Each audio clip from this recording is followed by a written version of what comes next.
I've known Linda for almost 20 years, back when she was owner of a RIA group in Connecticut.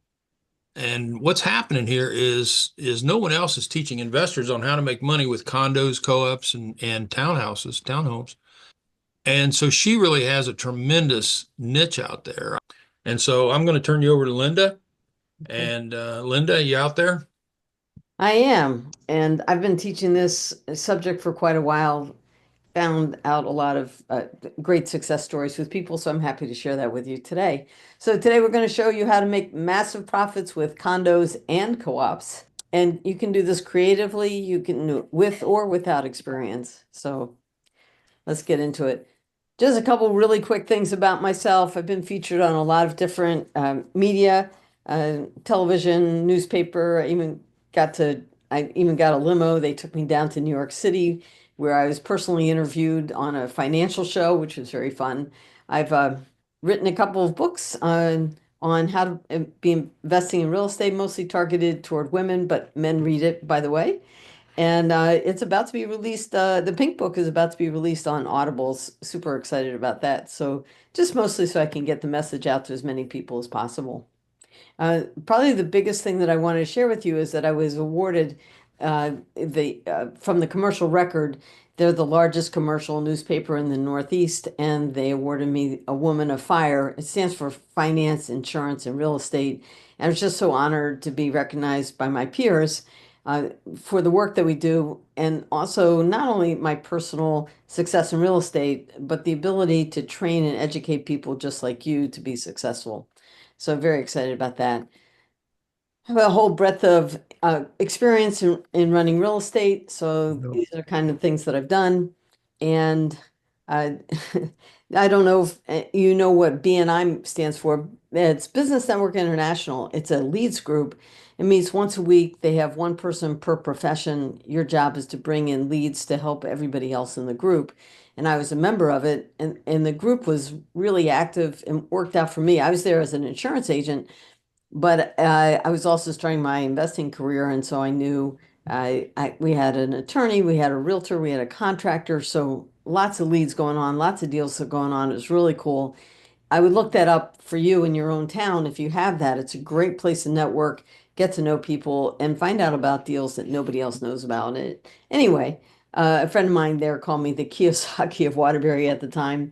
I did start the Connecticut RIA. If you're not a member of your local real estate investor association, I highly invite you, that you do it. It's a great place again to network with people, find out what's going on in your market, meet contractors, find solutions to challenges that you might have, get the local laws, all of that. And both Alan and I are grateful to all the RIAs around the country for teaching us the business and for giving us an opportunity to teach you. So, and again, thank you, Alan, for hosting this because you taught me how to borrow money privately from people I know in my network. And I've done tons of rehabs just using your concepts and your paperwork. And I really, really appreciate everything that you've taught me on Yeah, that. it changes people's lives. Totally. Yeah, totally. And showing the proper way, the legal way of doing it and keeping people informed if things change. And you just have so much integrity in this business. I'm just really grateful to you. Thanks. Mhm. And the thing that gets me the most excited is that I've taught thousands of investors just like you this system for success, and I love seeing how successful you can be. How I got started teaching this particular subject was Vina. You probably know her. She's from Ohio. She organizes the OREA every year, and she was visiting Connecticut, and we were talking, and I was saying a lot of our coaching students, their very first deal was a condo. And she said, "You know what? Nobody's teaching people how to do that and how to avoid the problems with it and how to be successful with it." So she hounded me for a few years and finally put together the program. And so that's why you're here. Now, most importantly, today I'm going to show you what you can do with less money, less work, less experience in your spare time using the best assets to invest in right now in today's market and economic cycle. Okay. So this is current information. And really, it's the fastest, funnest, easiest way to make big cash in real estate. I met one woman, she does a condo every month. Every month, she just goes in, rehabs it, it's cookie cutter, does it over and over and over again. So now, why are you here today? Because you're here on a Saturday morning looking to see what are you up to. So are you looking to buy your own home? Maybe you're looking for a home to set up your kids or your parents, or maybe you just want a second home. And a lot of us are in this situation where we're supporting our parents and our children all at the same time. It's a lot, right? Maybe you're working a full-time job and maybe you want to keep it, maybe you don't want to keep it. Maybe you're concerned about losing it. I know, I was just talking to a young person the other day and she says, the job market right now, it's not great. She used a different word, but she said the job market right now is not great. Maybe you're concerned about what's coming down the pike. Maybe you're a brand new investor and this is a great place to start. And maybe you've been investing longer than I have, which is quite a while. So, and then I want to see like who, if you're actively wholesaling, if you're a buy, fix, and sell type person, a buy and hold person, are you a short-term rental person, or do you buy and sell notes? And if you don't know a hammer from a screwdriver, like me, so put that in the chat. Let's just see what people are saying as far as that goes.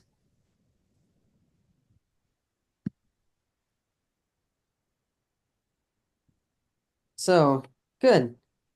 There we go, chat. I highly recommend, yeah, let's see. Yep. Looking for active investment properties, buying and holding. Okay. That's my favorite method. Excellent. Uh, yeah. Lori says, not really interested in rehab. Me neither. But but some people love it. They just love it. And that's why we have all the shows that we have on TV. So, and somebody else wants to buy, fix, sell, and hold. All right. Excellent. All right, good. You guys are in the right place. Cool deal. All right. Let me just put this small exit out. Okay. So if you're wondering if now's the best time to invest in these uncertain times, if your bank account is kind of empty, if your credit kind of stinks, or maybe you're in a position where you have a lot of cash laying around, but you don't want to depend on bank interest rates, which I'm lucky to have one bank paying me 3%, or the stock craps game. Now, some people are really good at stocks, but some people, there's ups and downs as everything, and you want certainty. Then are you ready to get a profit-making property under contract in the next 30 days? Next 30 days. So that's what I want you to put down on your piece of paper right there. Get a profit-making property under contract in the next 30 days. If you follow these steps today, and I'm sure that you're going to be able to do that. So, by the way, for being here, I've created a book called How to Write Money-Making Offers in 30 Days. And so you'll be getting that in the next day or two from Alan. So it's important for you to know what qualifies me to show you what I'm going to show you and what motivates me to share this with you. But more importantly, how this success from previous people is going to help you and get you the success that you really want. How I got started in this was just one condo. My very first investing deal, one condo got the ball rolling to be really successful. So this is a deal. By the way, I attended a seminar and a real estate seminar, and I started looking. I looked and I looked and I looked and I looked for a property to buy. I didn't know anything about construction. And back in Connecticut and in Ohio too, I think a lot of you are from there. Real estate is like over 100 years old. So I didn't know how to do construction. I didn't know how to estimate repairs. There was no RIA for me to belong to. And then one of the realtors that I met told me about buying my very first investment deal. And how that happened is I interviewed a lot of people, and that's one thing I recommend. Get to know the realtors in your area, let them know what you're looking for, and find several of them that really understand what you're doing and will communicate with you. And I had looked at all these different properties and I really gave up on it and said, well, maybe this isn't for me. I was selling insurance. Let me just keep doing that. And then on a Saturday night, he calls me. Saturday night is 7 o'clock. Couldn't believe it. His name is Jim. He called me up and he said, I've got this deal for you. I said, Jim, I appreciate it. I can't believe you're working on a Saturday, but I appreciate you doing it. But I've kind of given up on it. He says, no, no, no, no, no. You really have to find out about this. So let me walk you through this deal. Now, before I Oh, show you this and the price point, uh, I just did a search on Realtor.com for Atlanta. Atlanta's known for being high priced, right? I looked oh, up under condos under $150,000 and there were 60 of them. So you don't have to spend $500,000 on these, and that's one of the beautiful things about condos is you can in co-ops and townhomes is you can find them in a very affordable range. So, but this is how this deal broke down. If you don't like the initial price point, just get the concept and you can see what's happening there. Let me just see here. Okay, so I bought it for 29,000. This is bank owned property that my realtor brought to me. I used a line of credit from my own house. Now, a lot of you may be sitting on a whole lot of equity in your own home. I'd recommend you check into a HELOC and because the interest rates should be lower than what they normally are if you get a whole new mortgage. And you only have to make payments on it if you are using it. So if it's just sitting there ready to be used, it's not costing you anything, but it's ready to go. As soon as you find the property to oh. buy, you can do this, you can get it done right away. So let me just, sorry, one second. I just want to mute somebody out here.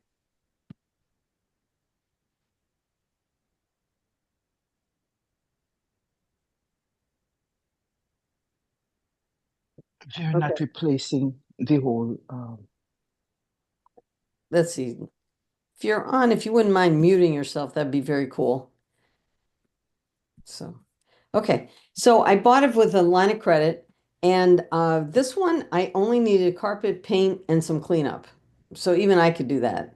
We ended up renting it for $300 a month positive cash flow. So this was after paying my HELOC, after paying the HOA fees and the property taxes, the water sewer bills, everything. I was making an extra $300 a month for 18 months, and I ended up selling it for twice what I had bought it for. Very cool. So I didn't use any of my own money, which I highly recommend. I didn't need any construction. And here's how the numbers worked out. I had $5,400 in cash flow. Now listen, $300 a month is not enough for you to quit your job. And by the way, don't quit your day job until you're really ready for it. But it gave me $5,400. Listen, $300, many, many, many people I know work a full 40-hour work week to net out $300 cash flow. So if you put four of those together and you're collecting rent, you're replacing your income right there. I made $36,000 of profit on the sale, and then I was able to get a tax write-off for 18 months because we could depreciate the building, and I'm going to get into that a little bit later on. So it was a very cool deal, and it also got me started on my career. So if you haven't done a real estate deal yet, I highly recommend you just get one done, even if it's a low, small deal right now, because our brain recognizes success. It doesn't quantify what success is. Once you have that success, it builds your confidence and gets you to do the next deal and the next deal and the next deal. Also, it opens up the doors to have other people believe in you, whether they want to lend you money or help you find other transactions or whatever. So if you can get going on the first one, it'll open up your path to many, many, many more. So before we get into, I wanted to get into some misconceptions that you have on condos, and maybe I do too. So can I do it this way? Great. Okay. So you can write in the chat line whether it's true or false. So here's a pop quiz. Very few people live in condos and co-ops and shared communities. And now I'm focused on the United States. And if you're from another country, that's okay. But that's what I'm focusing on. So do you think this is true or false? Very few people live in the condos. False. Mm. Yep.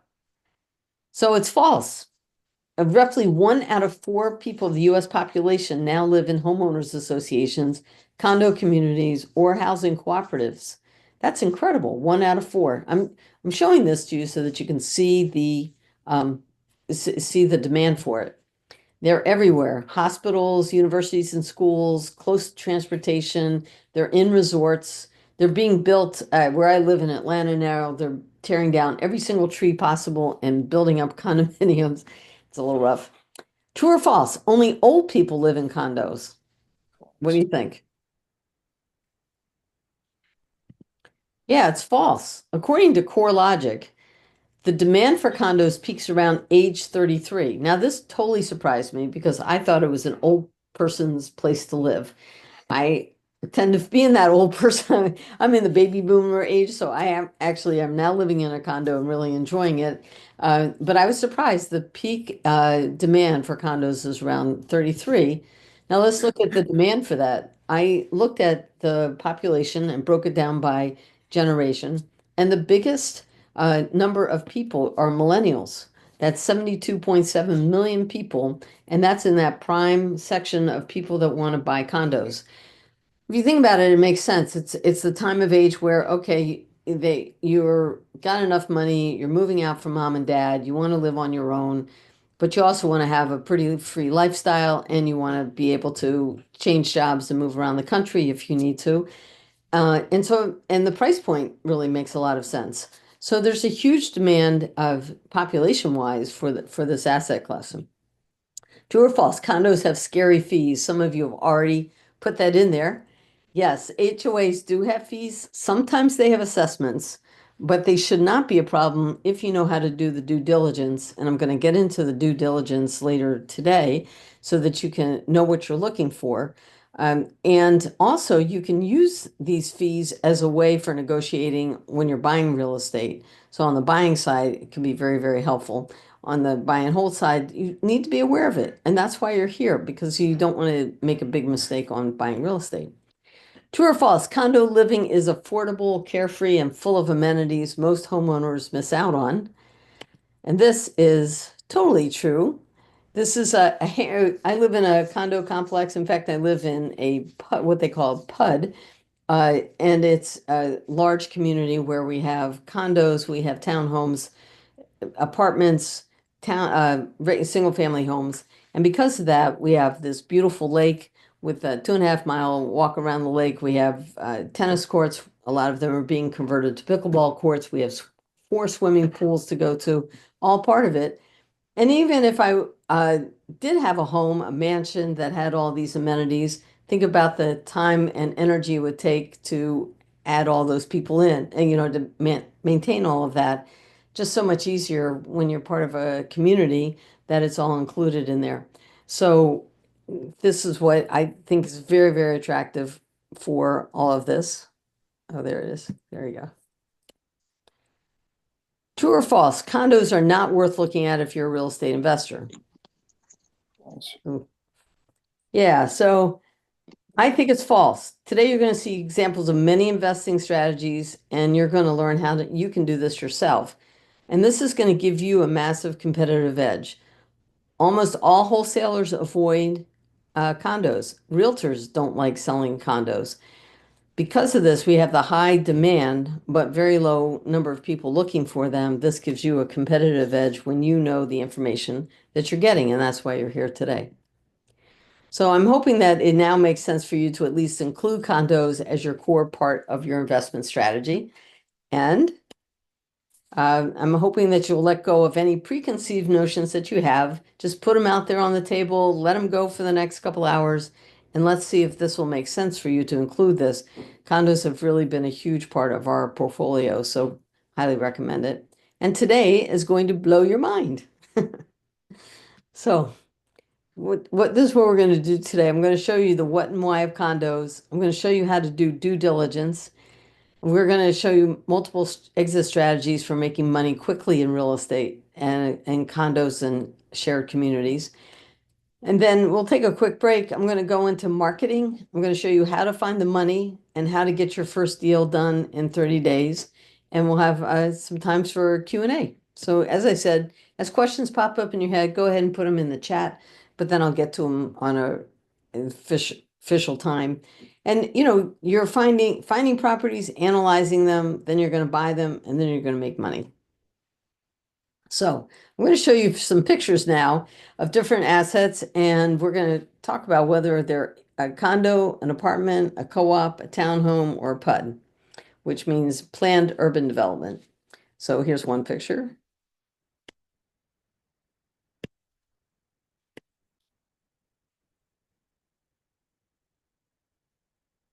Okay, let's see if you could guess it. So this one here is a condominium. Is a couple hundred units, no amenities here, side by side, townhomes, mostly 2 and 3 bedrooms right here. This is also a condo complex. It now has siding on it, thank goodness. Took a while to get them people to put that together. These are 10 units, and it looks like an apartment building, but it is a condo complex, and it was built that way. This is a unit inside of a PUD, planned urban development, and this looks like a single family home, and I'll go into that. This is a 2-family house in Boston that became a condo complex. So it started off as a 2-family, and somebody went in there and converted it to a 2-unit condo. And then this is a townhome. This is a 2-level condo complex. And this is a co-op. It looks like an apartment building. This happens to be in New York City, but this is a co-op, which we'll go into. And there are a lot of them for those of you in Ohio. They're here in Atlanta. They're here in New York City. So co-ops are very interesting. So if they look alike, what makes the difference? The answer is just a legal form of ownership. You draw up a bunch of papers with an attorney and you literally declare it into existence, whether you want it to be any of those types of units. How the paperwork is drawn up affects how you're going to be able to buy them, the rules and regulations that you need to follow, whether as a quick hold or a long-term hold or moving in. It affects the pros and cons of that asset, and it affects how you're going to make money with them. So that all varies from type to type. So why do I keep saying that this is the fastest, funnest, easiest way to make money in real estate? I'm going to show that to you in a few minutes. Just want to hit on a couple things. And I'm sharing these stories because I'm here to really help you along the way, and I love it when people get to be successful in real estate. This woman was a school bus driver, and she used creative financing. And later today, I'm going to go into some strategies for creative financing. She used owner financing to buy this little home, and then she used grants to finance all of the renovation, including lead abatement. And she got to live that for free. Well, she didn't get to, she made payments and she didn't have to pay the grants until she sold it. But initially, she didn't have to have any money down because the owners held the mortgage. This is somebody we helped. He found a single family, this is a 10-unit condo complex. It was a bank-owned property. I ended up lending him the money at 12% using credit cards and a line of credit that I had. He was a first-time home buyer and needed some renovation, which he had all the skills to do it. He later sold it at double the value. He didn't have to pay any capital gains. If you know this, if you live in a place 2 out of 5 years, there's no capital gains. And he ended up transferring this into a 2-family house. And again, he lived there for free because his tenants paid all the expenses. So you see how if you get one deal under your belt, then it leads to the next one and the next one. So this is what I say is so great about this asset. First of all, you don't have to mow a lawn. You don't have to shovel snow. Now, I used to say, well, you're in the South, you don't have to worry about that. But current events show that, yes, even in New Orleans and Florida, sometimes you have to shovel snow. So being in a condo complex is wonderful because the biggest thing about having tenants is that they need to get to their job on time. And if your plowing guy doesn't show up, you're going to get that phone call. I used to dread that phone call. Now you have an HOA and that's their job. They hire people to do all the snow shoveling. It removes a lot of stress. There are no capital expenses. So roofs, decks, windows, doors, all of them are covered by the HOA, which is amazing. And of course, you have to do some research on that. And there's plenty of amenities if you move into that type of community. The other thing is you could buy them anywhere you want to. Now, I used to never recommend that you buy a property far, far away. But because condos are managed by the HOA, you know that it's going to keep on standing and you don't have to physically be there as much as you would if you've got your own single family rental or 2-family or 3-family rental. And so you can literally buy them anywhere in the world if you want to. And maybe you want to retire someplace, maybe you want to go visit it, maybe you have a kid going to college somewhere. So it gives you that flexibility of buying assets in areas where you're not familiar with them. But again, caution, you've got to do your due diligence. I had one student, he bought something before he met me. He bought something a thousand miles away. And because he was the only owner, he wasn't really on top of how they were maintaining that community and they weren't doing a great job. That's why you've really got to know how to do your due diligence and stay on top of things. I do find them much easier to rehab because of the capex that you don't have to do.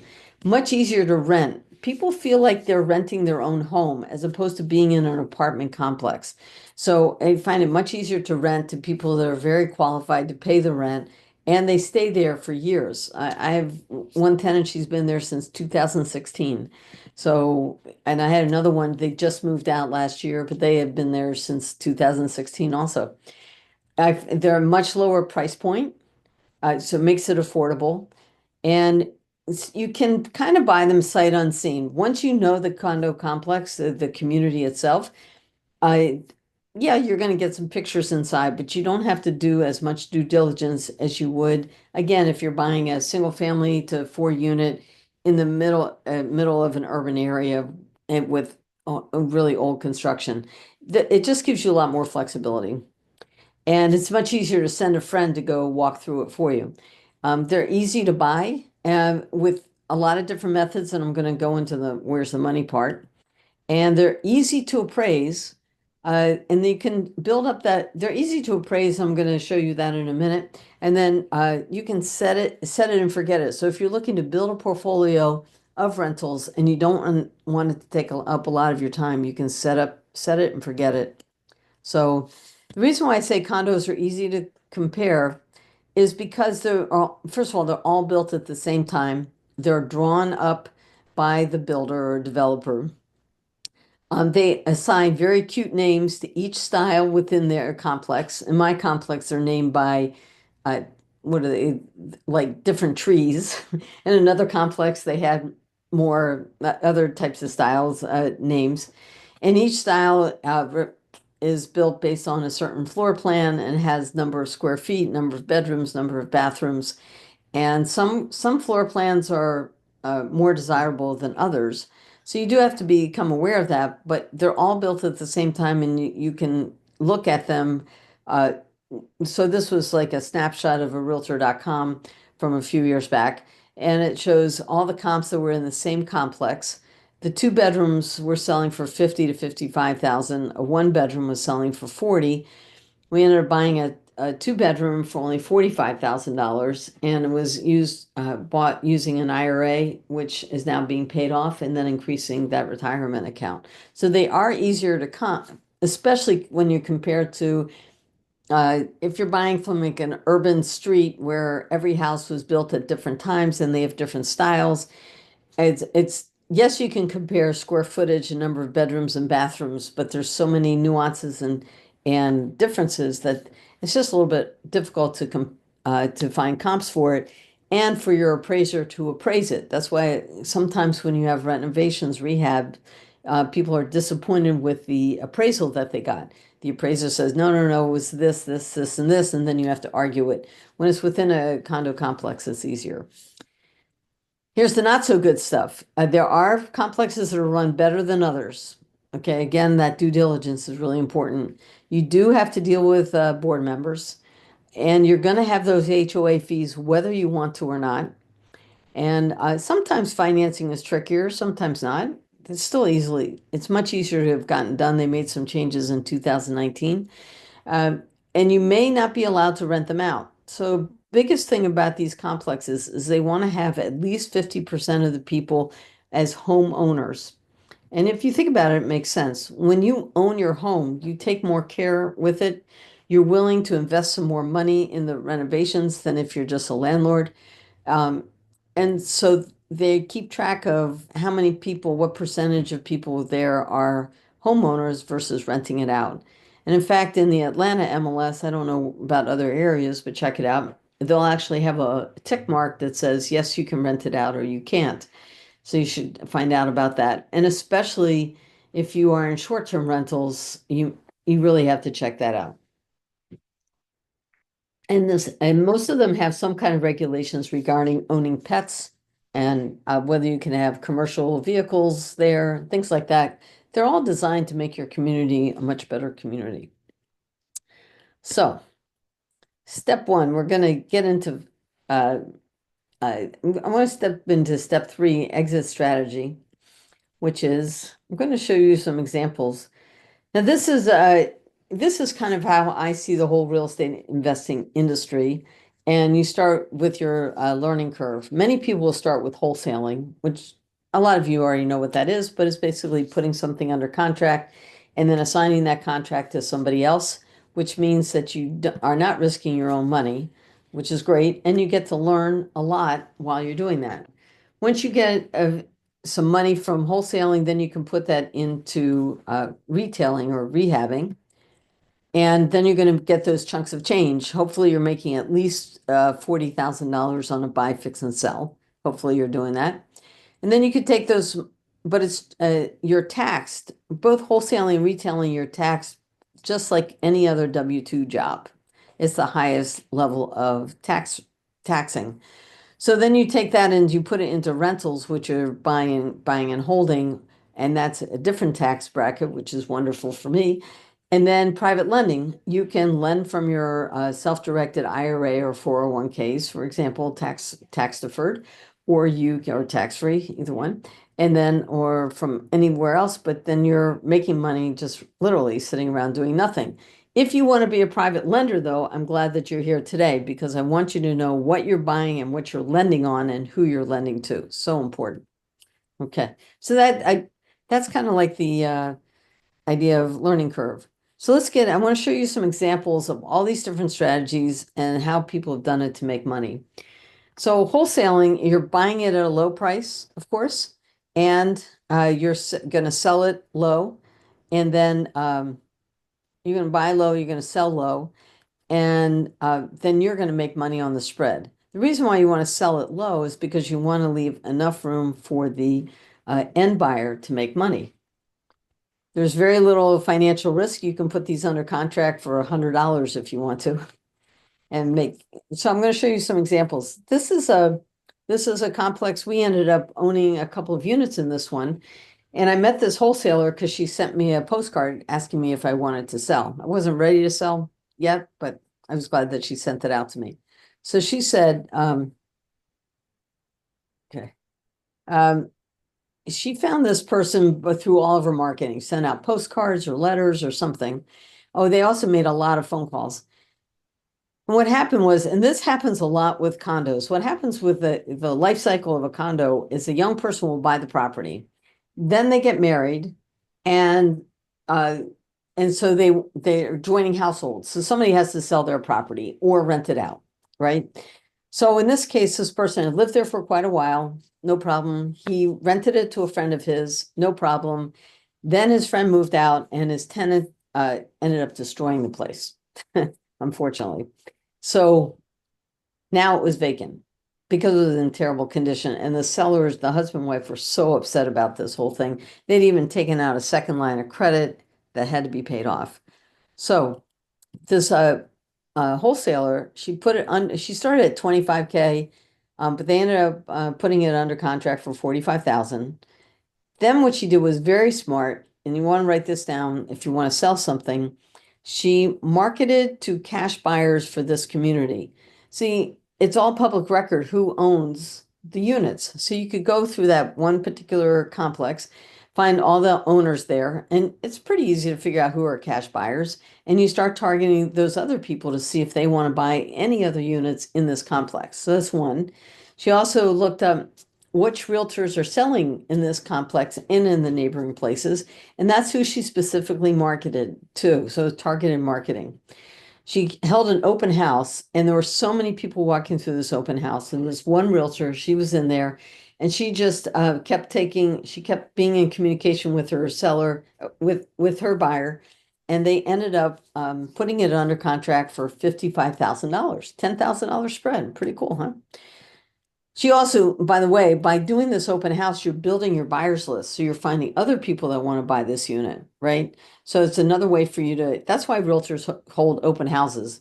Realtors hold open houses not to sell that particular house, but to build their buyers list, right? So, but as wholesalers, you can do that also. She ended up paying 30% to the agent who found the buyer, and they kept 70%. So she made 7 grand in 2 weeks. Now, again, it's not enough to retire on, but certainly something you can pay down some bills. So I'm just wondering if that happened again within 30 days, what would you do with that quick cash? So that's wholesaling. Now we get into rehabbing. Some of you like to buy, fix, and sell. So again, with this, you're making big chunks of money, at least 25,000 to 100K. Quick turnaround, you can make with less than 9 months. With condos, you should be able to get in and get out, including the whole process, definitely within 6 months, probably more like 3 or 4 months. You do need all these skills, right? You have to know how to do some renovation. You have to know how to raise money. Definitely know how to manage your team and your contractors. And you need negotiation skills. And it's helpful for you to be creative and to have some staging skills. It is ordinary income, just like I was just telling you about it. And you have to be aware, is the market going to change on you? Because you can lose money if the market changes on you. So that's something to be aware of. So here's the good news when you're rehabbing condos. And by the way, you can take pictures of these slides if you'd like. Just don't throw them on eBay, okay? All right. So the good news of rehabbing condos is that it's easy to find the comparables, like we said. It's also easy for you to figure out what design elements you should use. In other words, what are you going to put on the kitchen countertops? What are you going to put in those bathrooms? What kind of lighting fixtures? What kind of flooring?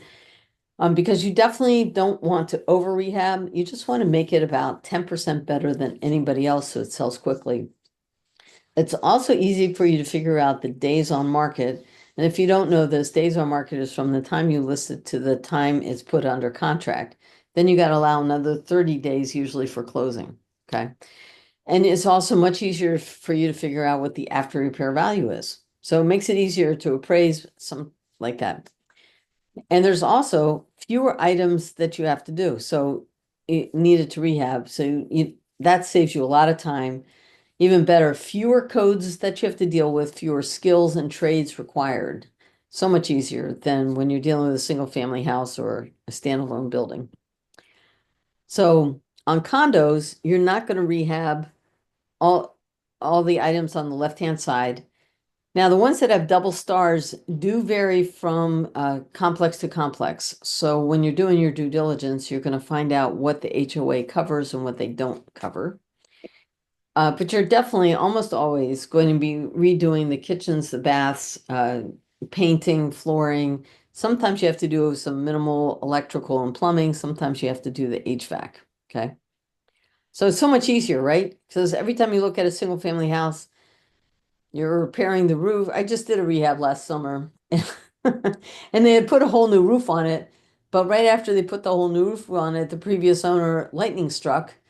And that caused some fire damage to the roof, which had to get fixed, right? So, challenge. Now, on co-ops are a whole different thing. So, the way co-ops work, let me go back. So, condos are condos, you own everything from the studs in. Okay, that's yours. The condo association owns that outside of the structure and all of the land and all of the amenities. Townhomes, you own you're responsible for the house itself, including the roof and the windows. So on townhomes, you do have to, you're responsible for those roofs that you have to take care of and the windows. There's a lot more you have to, it's more like a single family house. But the land is still owned by the community. With a co-op, you're both a tenant and an owner all at the same time. With a co-op, they build the building and they create shares, just like buying a stock, right? So all the owners, it's a cooperative. It was designed for affordable housing for people. So when people are they buy a share in the house. That's how they're an owner. And then they are also a tenant of the unit that they purchased. So kind of interesting, right? You're an owner and a tenant all at the same time, which means that the co-op has a lot more control because you don't own anything. Uh, and you do own everything. So that's kind of interesting. So you're not going to rehab all the stuff on the left-hand side. On the right-hand side, you have to get permission for renovating the kitchens, the baths, even painting walls, even flooring. I had a niece who owned that a unit in that the picture that I showed you in the beginning in New York City, and she just wanted to put some ceiling lights in it, and they wouldn't let her do it in the main area. She was able to finally get a light put up in the ceiling in her own bedroom. So just be aware of that. On the other hand, it's much, much, much less to own slash be a tenant of a co-op than anything else. So if you're looking for affordable housing, co-ops are definitely it. And so let me show you, this is a sample that's currently going on right now in Atlanta. And this is a co-op, only $39.9 for a 4-bedroom, 2-bath townhome. Looks like a townhome, right? And it also has a basement. So again, you become a shareholder in the corporation that owns the building, and owner occupied only. So this is also going to be true with most co-ops, is that you have to live there. But if you're looking to move in, this is a really affordable place to live. This is interesting. Buyers required to have a monthly income of 2636 to purchase. So what happens is with condos and townhomes, they can be foreclosed on. In condos, the HOA can foreclose on you, especially if you don't pay those condo fees. And with a co-op, everybody is much more interdependent. So they really need you to have that monthly income to support everything that's run in the building. By the way, and as you can tell here, the monthly carrying charge is $750. Now this includes your HVAC, hot water heater, furnace, exterior landscape, property taxes, water, gas, trash, clubhouse, and other common areas. So for $750 a month, the only thing you have to pay for is your electric bill and your internet and streaming services. Again, very, very affordable. It does need some TLC. This co-op community ensures a tight-knit and well-maintained environment for all residents. So you see what I mean? So that's a difference between that and a condo. And so it's laid out there. What not to rehab, make sure you read the bylaws. So there's these condo documents, and one of them is bylaws. So make sure you know what the bylaws tell you. Discuss it with the HOA. What are you allowed to rehab? What aren't you allowed to rehab? What are you responsible for? Are you responsible for the decks? So, you know, in fact, in our community, I was talking to one of my neighbors. She has a different style. And the vertical supports for the back porches are managed by the HOA, but the floor joists of the back porch belong to her because they go into, it's cantilevered, so it goes right through the floor of your condo. So interesting, right? So you need to know what they are. There's also something called common elements. And what common elements means is that there are the porches. Let's talk about porches. I'm the only one that gets to use that porch. I mean, neighbors can't come up there unless I let them. And yet it still belongs to the association. So you need to know what you're responsible for and what you're not responsible for. Okay.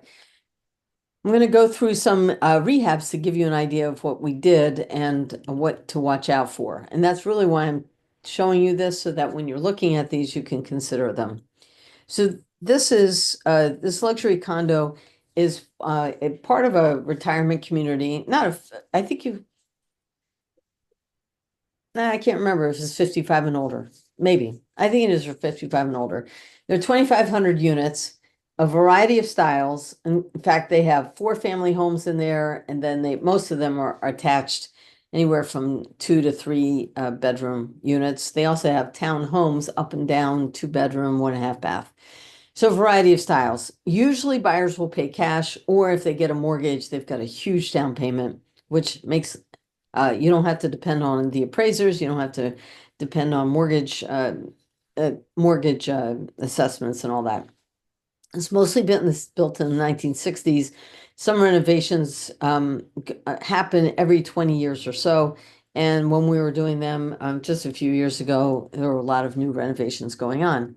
So this is what it looks like. It's a very lovely community, very upscale. And this is what the before picture looked like. This is one of the units. We did a bunch of them here. On the left-hand side is the living room. On the right-hand side is this galley kitchen. And on the left side of that galley kitchen, there was another small room off the living room that was their dining room. It was in okay shape. You could have kept it that way, but it was very dated. Notice the mustard yellow countertops. Looks just like my mother's house. So maybe that'll come back in fashion along with that avocado green. I'm not so sure. But anyway, very dated, but could have just been bought and then turned over to somebody else. But this is what we ended up doing with it. We ended up taking out, replacing all the flooring with hardwood flooring, put in a really upscale kitchen with appliances. We took down the wall between the living room and the kitchen slash dining area. So it's all one big open floor plan. Some of them we put in 2 sliding glass doors. This one we did 1 sliding glass door over a beautiful porch and then that big picture window. So that's what we did. So a lot of work. This was like $100,000 renovation. Now, let me go into some details of this. In this place, the condo association is responsible for the windows, the doors, the plumbing, the furnace, the roof, the siding, unless you change things. So by doing all the work that we did, it made it into a beautiful place and lots of people are doing it, but the HOA was no longer responsible for some of these items. So in this case, notice that so the plumbing is in the floor and all these were on slabs.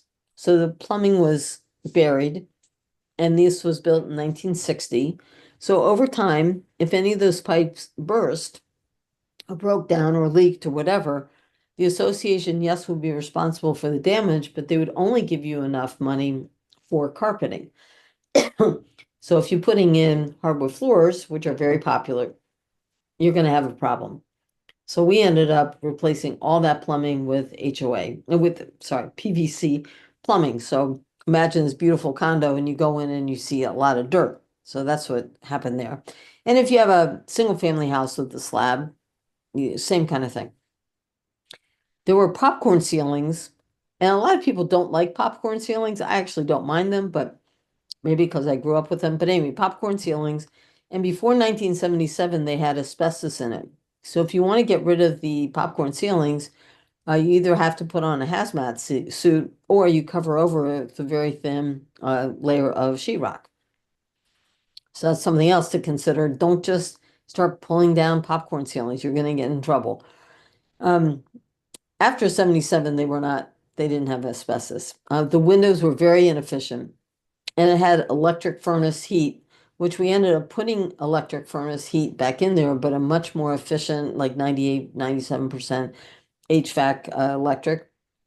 And they had put radiant heat in the ceilings, which meant that the attic was super warm and their electric bills were like $800 or $900 a month. So by putting in that new HVAC, it really made it much more efficient and much more attractive for people. You definitely, on this size of a rehab, you definitely need to have some kind of a scope of work in detail. And like a spreadsheet is really awesome.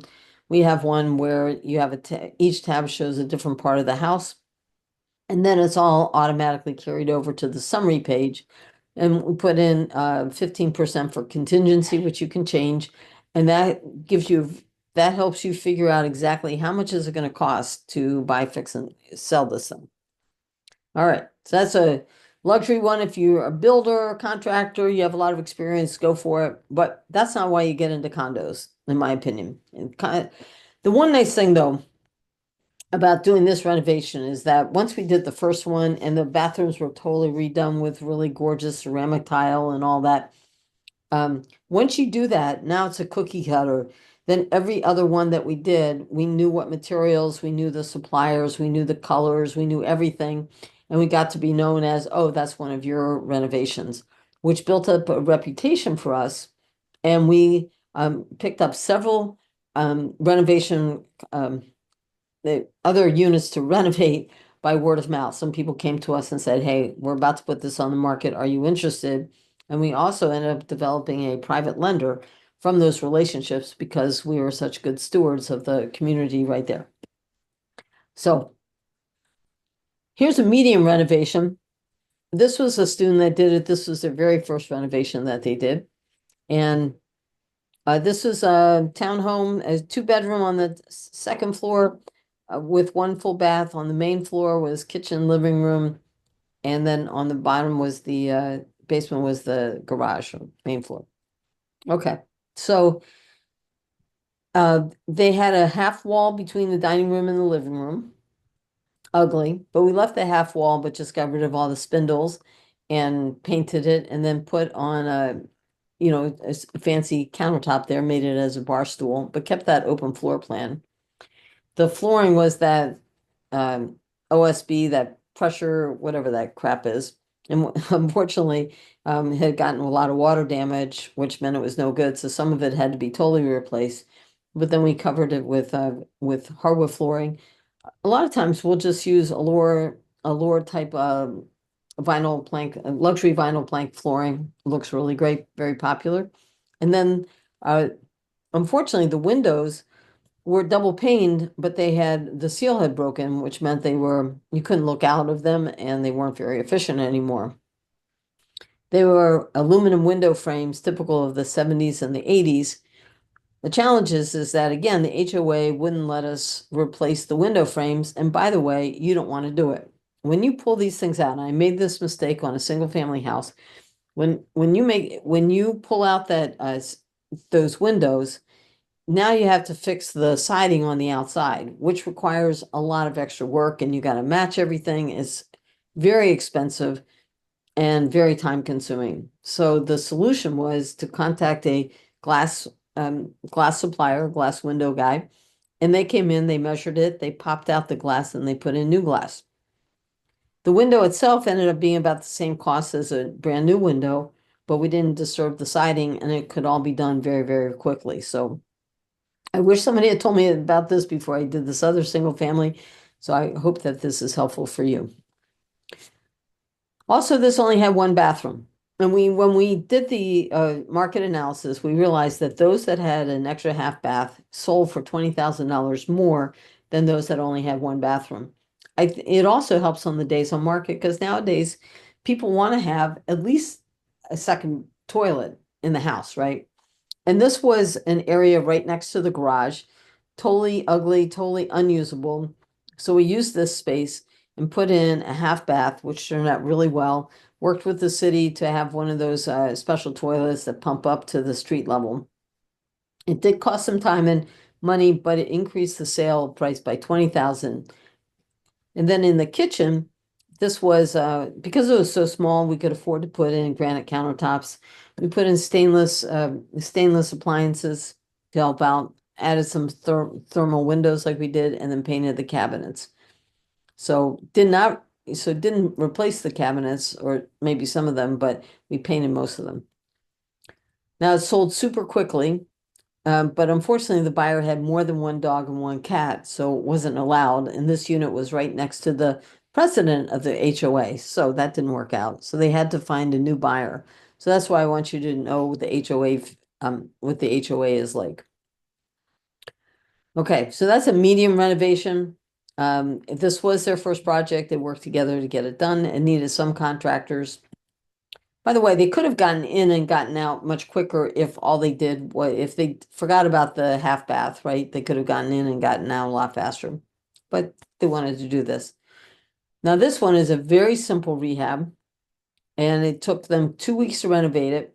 It took them 2 weeks to market it, and then 2 weeks to close it with a cash buyer. So they made about 10 grand profit in 6 weeks. Now, again, maybe not exciting. $10,000, you're not going to leave your day job for this, but it was their very first project, and they've been looking for quite a while to find one. Gave them all the confidence, and then they became full-time rehabbers. So I gave them 2 weeks to do this, and they were very smart. They put together not only the scope of work, but what they were going to do when. And when you can really do this one is a simple rehab like it. They had several people on their team, and they gave them all, and you could take a picture of it if you want. It gave them a picture of what needed to be done and when it needed to be done. I have some pictures to show you of the before and after. So again, this is very simple. On the bathroom before, the radiator was rusty, shower handle was corroded, the door had big holes. I don't know why people punch holes in doors and why they punch holes in walls. They get mad. I don't know, but I don't know. I've never punched a hole in the wall, but it happens a lot, is why I'm saying that. And by the way, with doors, instead of replacing the entire door, fix it with Bondo and sand it down and paint it. It will save you a whole lot of time and money and energy for sure. But anyway, this is how the bathroom turned out. They put in a new light. They had to fix the valves behind the wall. By the way, they make sure you turn on the water during inspection in all your places to see if there are any leaks. If you're living in a place where there's lots of snow and it's been vacant and there could be leaks in the wall, be careful with that. And then painted it, but that big window on the right-hand side, again, we're talking about staging, that big window on the right-hand side it doubled the size of the bathroom, and visually anyway. In the kitchen, they had to remove the wallpaper, they updated countertops, painted the cabinets, replaced the ugly vinyl floor, and used fresh paint. The only thing they had to do for code in that entire place was brought the electrical under the sink up to code, putting in a GFCI for that. But that's how that turned out. Made it much brighter, added some lighting and things. And then the main living area was just kind of gross. There wasn't anything really wrong with it. It's just pretty gross. The carpet was awful. Lots of wall pops and doors had big holes and all that. And so they cleaned up the carpet. They didn't replace the carpet at all. And then they staged it. Now, staging, I really encourage a lot of stagings. People argue with me about this all the time, but I think it really helps. Because this kitchen, remember, was very tiny. So and there was that sliding glass door. So people want to know, well, where am I going to eat? By putting in that small table with the 2 chairs, it shows an area where you can eat. If you have 2 chairs, then you can have 4 chairs. People can visualize it and see where they can live. Okay. By the way, notice the guy in the lower left-hand corner with the white t-shirt. I'm going to talk about him in just a couple minutes. So, and the lighting, because the living room is dark, there are no ceiling lights or not many windows. Having that kind of lamp will reflect more light and bring more light into it. And so this is another one you might want to take a picture of. These are notes that you might want to know about rehabbing condos. By the way, even if you're going to buy and hold, you need to know these things. So you do have to check local ordinances and the HOA ordinances. HOAs have their own additional rules. So for example, here we replaced the sliding glass door. We have an architectural committee. I just had to submit what I was doing and I asked them for recommendations. If you do what they want you to do, it makes things go so much easier. The HOA may require permits and inspections in addition to what the town does, maybe not. Just know when you need to pull permits and when you need to hire licensed contractors. That's true of anything. You could ask the HOA for any contractor references. Sometimes the HOAs have contractors that serve the rest of the community, and you can hire them, which means they know all the ins and outs of your units and they really understand what's going on, and that they could be very, very helpful. Now, sometimes you have to wait for the next meeting to get approval from the HOA. So You may even want to start that approval process before you actually acquire the unit. If you know what you're going to do and you have a plan for it, see if you can get on their calendar if that's an issue. Uh, if the HOA is responsible for the repair, put it on their schedule. You may need to present your ideas ahead of time, especially, for example, on co-ops, right? We've talked about that. Very important to build your rapport with your HOA and with your neighbors. Very, very important. That luxury community, some rehabber had brought in a big dumpster and he left it there for weeks at a time, which was really annoying to the neighbors, which they created a new rule, which meant we couldn't have a dumpster, which meant we had to put everything in the garage and then put it in our truck and make several trips to the dump. So just be nice to everybody and you'll get new opportunities. Like we found private lenders, we found out other opportunities that we could buy. Then the last one that I want to talk to you about is buying and holding where you can make money every single month. And it seems like a lot of people on this call are very interested in that. So I like buying and holding and renting. People always need a place to live. A lot of times you can get owner financing if you're doing long-term holds. It's the ideal investment, which I'll show you in a minute. It gives you monthly income, but you do need to have reserves to take care of your maintenance and turnover. You get monthly income and depreciation. A minus is that you have to wait for big chunks of money. So if you're looking to quit your job tomorrow, you're not going to necessarily do it with a rental, but over time you will. I get to travel nowadays. I get to travel whenever I want to, wherever I want. Tenants don't care where I live, so they'll send me their money anyway, and it gives me a lot of freedom of living. So if you want to have that kind of freedom, and I always have wanted that because my nephews live far, far away from me, and I wanted to be able to see them whenever I wanted to. I didn't want to have to be restricted to 2 weeks of vacation time. So anyway, so you may have seen this, but I wanted to go over it. I think that rentals are the ideal investment because it gives you income. You get to depreciate the building over 29 and a half years, which saves you a lot of money on your taxes. Every time your tenant pays you rent, you're building up equity in the house because you're paying down the mortgage, you're building up equity. It appreciates over time. Now, sometimes values will go down, but over the long haul, real estate does appreciate over time. And you get to leverage your money because you're getting a mortgage. Even if you get a traditional mortgage and you have to put down 25 to 30%, unlike stocks, you only have to come up with that 25 or 30%. So you get to leverage your money. So, I always forget that I put these in detail, these slides in detail. Anyway, this is a friend of mine, Nicole. She had a bunch of multifamily houses, but she also had a condo. And she said to me, I forgot that I even owned it. The rent just came in every month. And one day when the roof leaked, I called the HOA and they fixed it. It was so much easier than her multifamily houses where you have to get up on a 3-story and fix the roof. So again, here's the HOA pluses and minuses for rentals. One is tenants stay a very long time, much longer, in my experience, than on an apartment building. There's no shoveling and there's no lawn maintenance. You're only responsible for the inside of the unit. Often you can get owner financing, and later I'm going to be going into creative financing. The downside is you're going to have to pay those condo association HOA fees. Well, let me talk to you about HOA fees.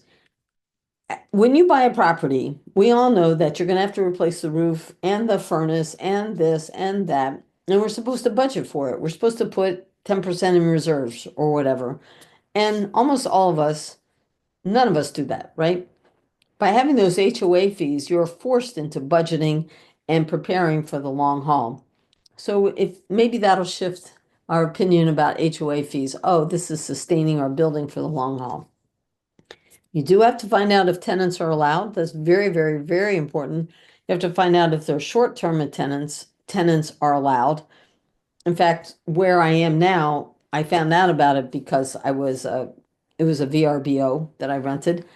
And But then after that, the association said, nope, those aren't allowed anymore. So be aware of it. But on the other hand, there are some complexes that are being created specifically for short-term rentals. So be aware. Are you allowed to have pets, right? So this was a rental case study that we had. We owned a couple of units here. The condo fees included heat and water. Now, normally in Georgia, Georgia charges the tenants for water. In Connecticut, usually the landlord pays for water. Check what your state does. And we ended up charging rent $250 more than what everybody else was doing. Now, what I do is I go on rentometer.com. I look and see what are the current rents there, and then I bump it up a couple $100 because I want to get as much as I can, because every year thereafter, your rental increases only a percentage of what you're already charging. We ended up buying this at market value for that complex, but I knew that um, the this complex was valued at 50% of the complexes all right in the surrounding area. So I figured over time these values are going to increase, especially because the HOA is making improvements. Oh, excuse me.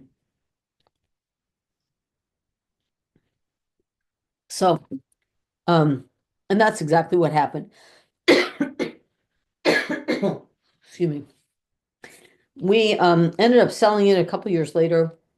We ended up making, I think, 50% on our money. If I had held on to it longer, I would have made even more money. But they went up in value, and we were able to sell it for a lot more than what we bought it for, and we made some cash flow along the way. This is another one. This is in Ohio. The holding costs for this were $650 a month, including utilities and HOA fees. They rented it for $1,300 a month. It was interesting. The person that rented it got a 2-year lease, and she was not going to live there. She had a job where she needed to have an office, a remote worker, but she didn't have any people going in and out. You know, condos, HOAs, they don't like it when you have a business like a daycare where you have people going in, going out, going in, going out. So this was kind of borderline, but in this case, she just worked there, right? And so no wear and tear on the unit. It was amazing. They did some renovation and they sold it, and they cash flowed $650 a month. Worked out really, really well for them. And they were students of mine, and we worked together on the scope of work and the strategies around renting it to this person and communicating with the HOA. It worked out really, really well for them. Here's some other things that you could do. You could convert apartments to condos. This is very popular in urban areas like Boston. As I told you, this was a two-family. There were a lot of three families being totally gutted and totally renovated. Um, so you can do that. Again, it's a legal form of ownership. So if you have this idea, you could hire the attorney to draw up the paperwork. On the other hand, understand that condos sometimes have different codes than residential. For example, fire code separation between the walls. Now you may have more strict fire codes to separate the walls and the floors when it's a condo situation. You may need to have a certain number of parking spaces for each unit, so that's also something for you to become aware of. Okay. And again, this one I believe was originally an apartment complex that became a condo. It can go the other way, by the way. I've seen where somebody comes in and buys up all the condos and they turn it into an apartment building. The 10 unit one that I showed you at the very beginning, one of the owners tried to do that. We prevented them from doing it, but it was a 10 unit complex. She thought it'd be more valuable otherwise. And let's see. So that's what conversion means. Now, I don't really teach conversion but I wanted you to be aware of what could be possible. Also, affordable housing has been in the news for quite a few years because the cost of housing is so much higher. And the affordability factor is a real issue right now. And in my opinion, from what I've read, it's going to go on for a couple more years until um, until the supply and demand balances out. We haven't caught up from the 2008 debacle. And so we're just now building and building and building. And at some point it'll balance out. But right now the affordability factor is tough. One way to get around that affordability factor is to have zoning, which allows you to put in more units than normally you would with a single family house, right? And so one way of doing that is what a PUD, a planned urban development, which combines apartments, condos, and single family houses. That's the kind of community I live in. So I showed you this picture earlier. It looks like a single family house. It does not share any walls with any other units. On the left-hand side, if you look and see, can you see this picture? Yeah, see where my cursor is. This is a big green open area, big yard, and this is owned by everybody in the community. So everybody in their own little home, this one here just had this teeny tiny little backyard with fenced in, but then it bordered onto the parking area in this big area where people could have parties and picnics and throw a ball around. And so that's what it has. You may not realize that it's a PUD, but just be aware of it because again, they do have some communities. So where mine is, we have an annual, I have my condo fees every month, and then I have an annual fee that I pay to include all of those amenities that I'm part of. Now, if you're looking to to move in, these are some things for you to consider. Whether you're a first-time home buyer or retired or downsizing or whatever, there's some things for you to consider of buying it into a shared community versus your own house. So you are going to have, often you're going to have shared walls. So be aware of that. I'm very lucky. My ceiling, I live in the lower level, so just like most a lot of apartment buildings, if the people upstairs are really noisy, I could hear them. Fortunately, the woman upstairs is very quiet. So it's something for you to consider about shared walls. Do you want to be part of a community? I actually enjoy it. I have neighbors right here. When I travel, they keep an eye on things. In fact, I had my car started leaking oil and a fireman showed up and my cat sitter called me on the phone and said, "What's going on?" But someone in the neighborhood had called because they saw a gas leak, I guess it was terrible. So do you want to be part of a community? You sometimes have to approach the HOA to make requests. You do have, of course, your principal, interest, tax and insurance, and your HOA fees. You do need to know the rules. There are written and social rules before making your purchase. So these are some things for you to consider. On the benefits, in my mind, they give you peace of mind, the security of living among others, less maintenance responsibility, on-site recreational facilities and amenities, and the benefits of living in a close-knit community. So, so, so you got some things to consider and some benefits as you move into this. All right. So, are there any questions before we get into the next section? Here's this heron lives in this. Isn't that beautiful? Egret, sorry, egret. And there's two types of egrets that live here. But I get to walk around this. The community maintains the sidewalks and also the the trails through the forest. And I get to live in this place. I have swimming pools and tennis courts and pickleball courts and all that. So, are there any questions? If you want to put them in the chat, you can do that, or does anybody want to raise their hand? Do you have any questions?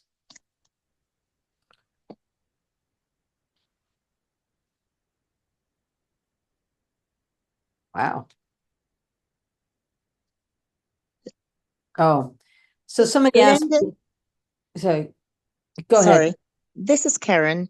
Hi. It seems like just about all the HOAs that or all the condos that I've looked at, the majority of them does not allow you to rent them. I looked at one when I was in Florida. A cousin of mine was selling it because she was a snowbird from Canada, Sure. and the price was great, and it was in a 55 and older, but you could not rent it. Correct. Yep. Sometimes that happens. But Yeah. you just have to, just keep looking because there are places where you are allowed to rent them out for sure. But that's part Mm-hmm. of your due diligence that you have to be aware of. And Um, the reason is because for financing purposes, they need to have at least 55%, at least 50% of the residents to be owner occupied.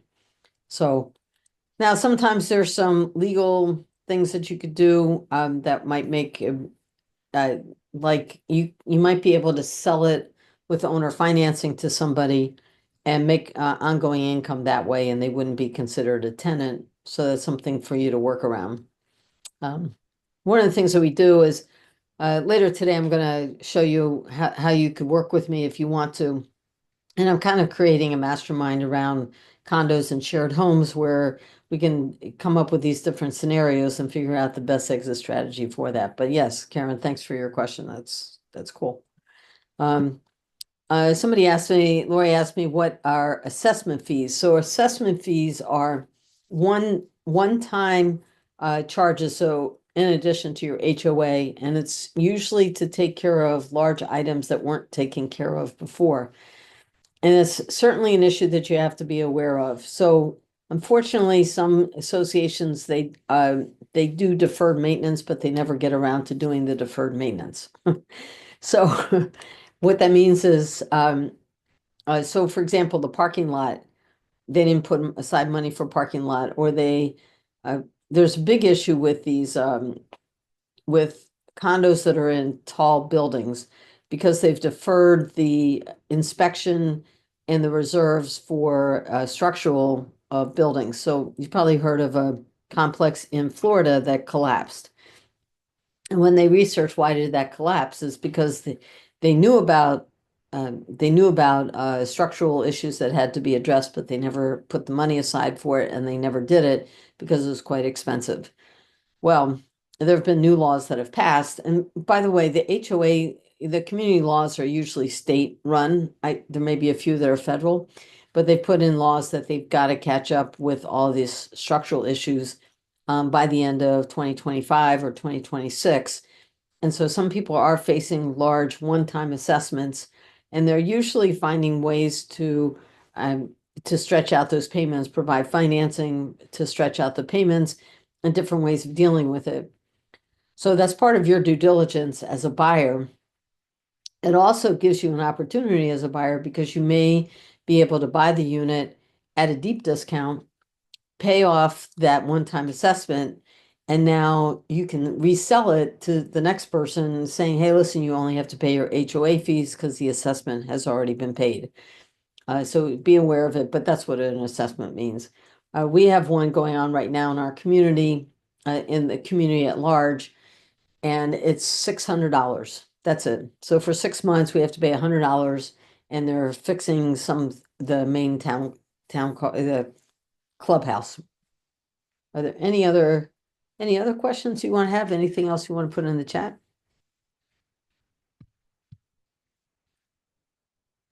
Good. All right. Well, great questions. Keep thinking of them and keep putting them in there. I'm happy to answer anything that you might have. Let me just see here.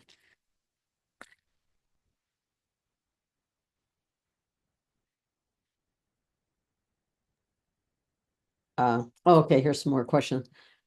Well, agents typically know whether you can rent or do you need to dig to find this info? The agents do know. You just have to ask them. The agents do know. And sometimes in the MLS, they'll actually say yes or no. Do the assessments and deferred maintenance need to be disclosed? They do need to be disclosed, but you should also ask. And I want to know, do they suspect that an assessment is going to be coming up? So I sold a condo in a 10-unit building that needed to be sided. That's when I said that they finally got it sided. It was obvious that siding would need to happen. The person never asked me. It had not been decided upon whether they were going to do it or assess it or whatever. But it was obvious that at some point, if you're going to buy in this building, you better put siding on it because the building's going to fall down. Otherwise, one of the reasons I was selling it. And sure enough, about a year later, The guy said, well, did you know about this? I said, no, I didn't know about this.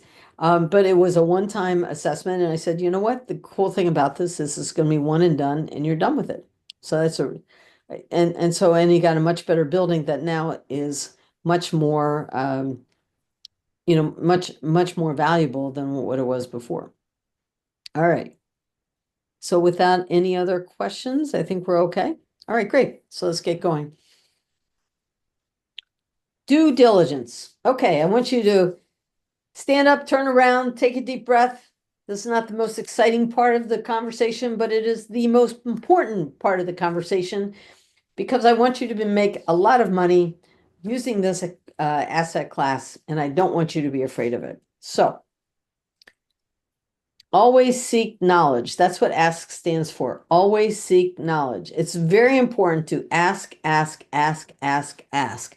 No matter what business you're in, whether you're buying a car, buying a boat, buying a house, buying a condo, or going out on a date, you got to ask questions. I learned this, and it's okay. People want to help you. It's okay. Don't feel stupid. Don't feel like you need to know something. Sometimes as real estate investors, we think we're supposed to know everything. But no, as far as we know, when we're sitting down with a seller, we're just a person who wants to buy a property from them and let them talk. And then our job is to listen and then keep asking questions until we get the information we need. So, under due diligence, the first thing is, as in all real estate, it's location, location, location. With all real estate, location is utmost importance.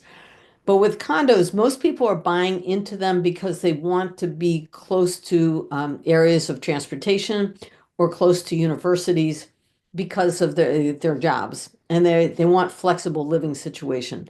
So if you're a condo complex, so where I live actually, one of the sellers told me, said, this is really great because you actually have two different access points to get to downtown Atlanta. We can get to downtown Atlanta much faster than anybody else on this side of town, which I didn't know about, but it was true. So I recommend that you buy in an area of what we call abundance. So because condos do require some extra fees, and it's usually a nicer community. And if it already feels abundant, if it always feels like luxury at a champagne, on a beer budget, you're going to get much better tenants, right? You're going to get much better sellers. It's going to sell faster. So you can buy at any location since the HOA handles most management responsibilities. So you might want to start looking now, where do you want to retire, right? Or are there areas that you know are going to go up in value? Are you, is your child going to go to college? So you may want to buy condos in these areas. Now, you may also want to hire your own property manager to have local eyes on the property and to take care of rent collection. So when I was still in Connecticut and I bought these 2 units down here in Tucker, Georgia, I knew, as I told you, the community was on the up and up. And I wasn't sure what kind of people we were going to get in there and how well the community was going to be run. So I did a search and I found a property management company with highly respected, was only 5 minutes away from the community. So I figured they could drive by it once in a while and make sure that it was okay. And they could also deal with rent collection, which we ended up with Section 8 tenants for the most part. So rents came in all the time anyway. It was kind of a good thing because somebody upstairs poured cement down the down a shower and blocked the plumbing, which leaked into our place, and the floors were damaged.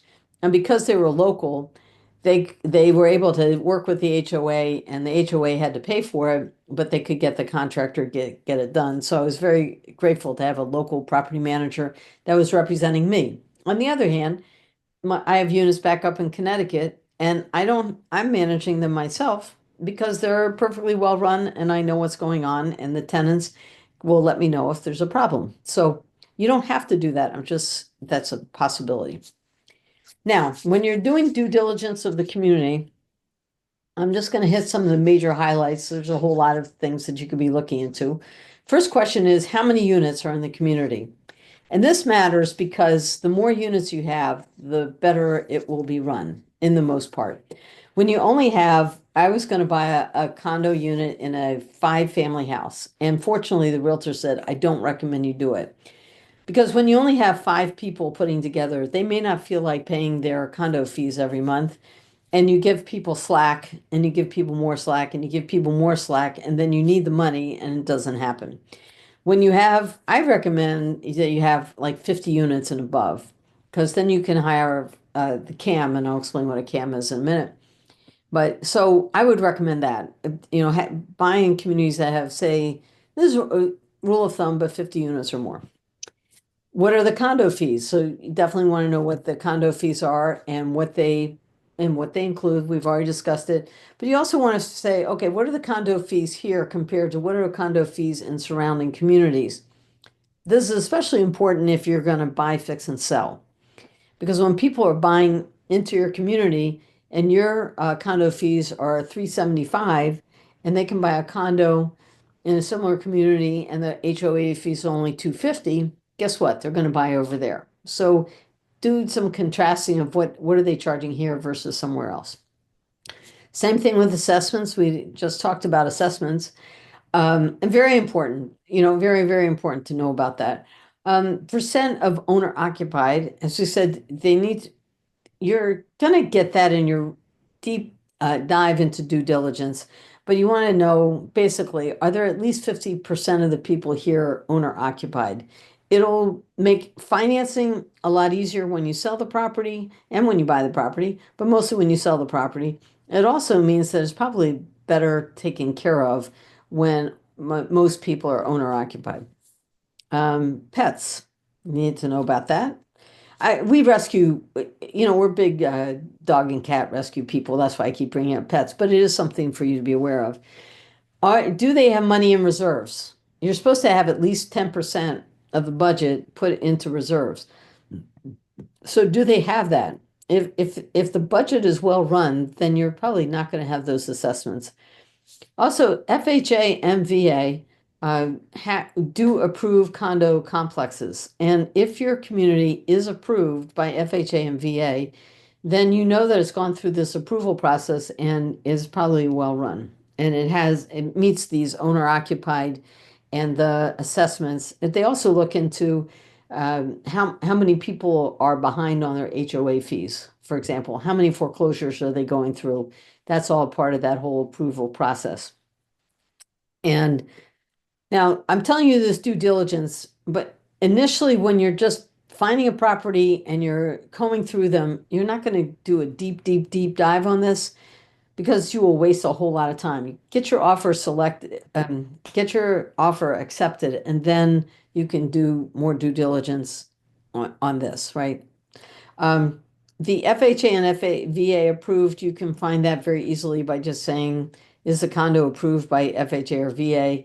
I do include links, but they change all the time. So, or sometimes they do. One thing that's interesting about the VA, if it's VA approved, it means that the community does allow you to rent out your unit. And if you think about it, it really makes a lot of sense.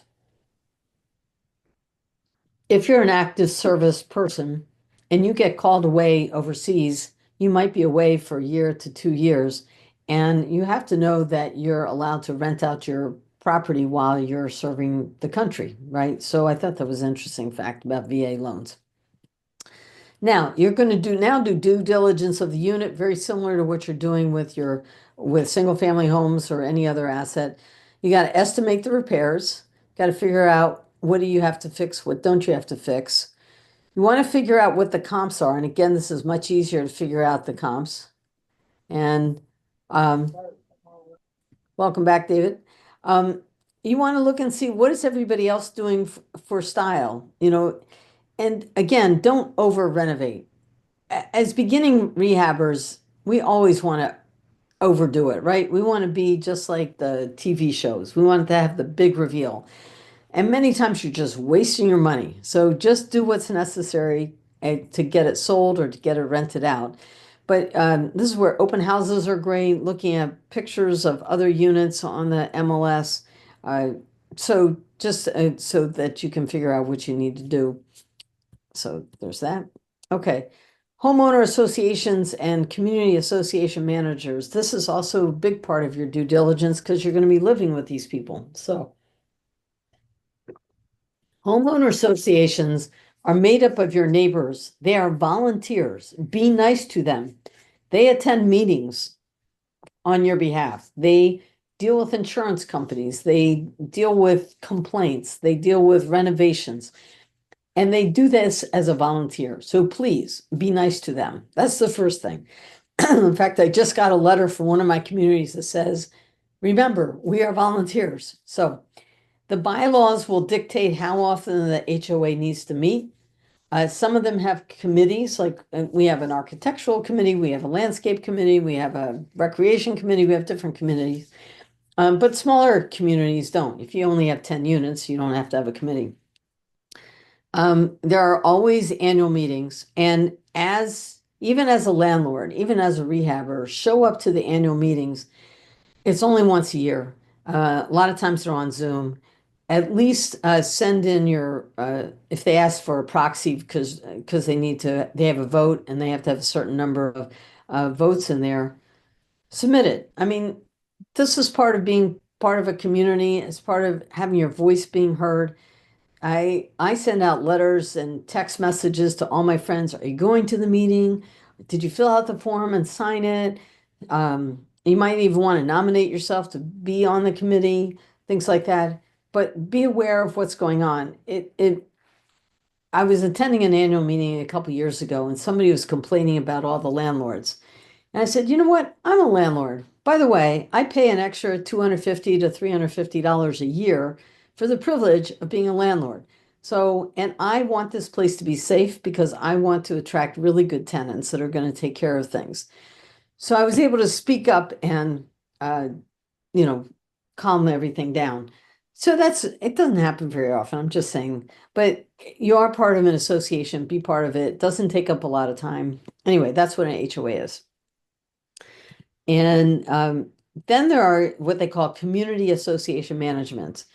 The community association management is basically a professional property manager assigned to your community, and their job is to advise and help the HOA. They can collect, control, disperse funds. They can prepare budgets. That's a big deal. Because if you don't have anybody because if you go back here, the people that are on your HOA, they may have no experience in real estate at all and they may not have any experience in renovations. They may not have any experience in accounting. These are skills that really help the association to be run better. So the CAM will prepare the budgets. They assist in the association meetings. They know what the laws are, like how many people have to show up, how many votes have to happen to make sure this passes.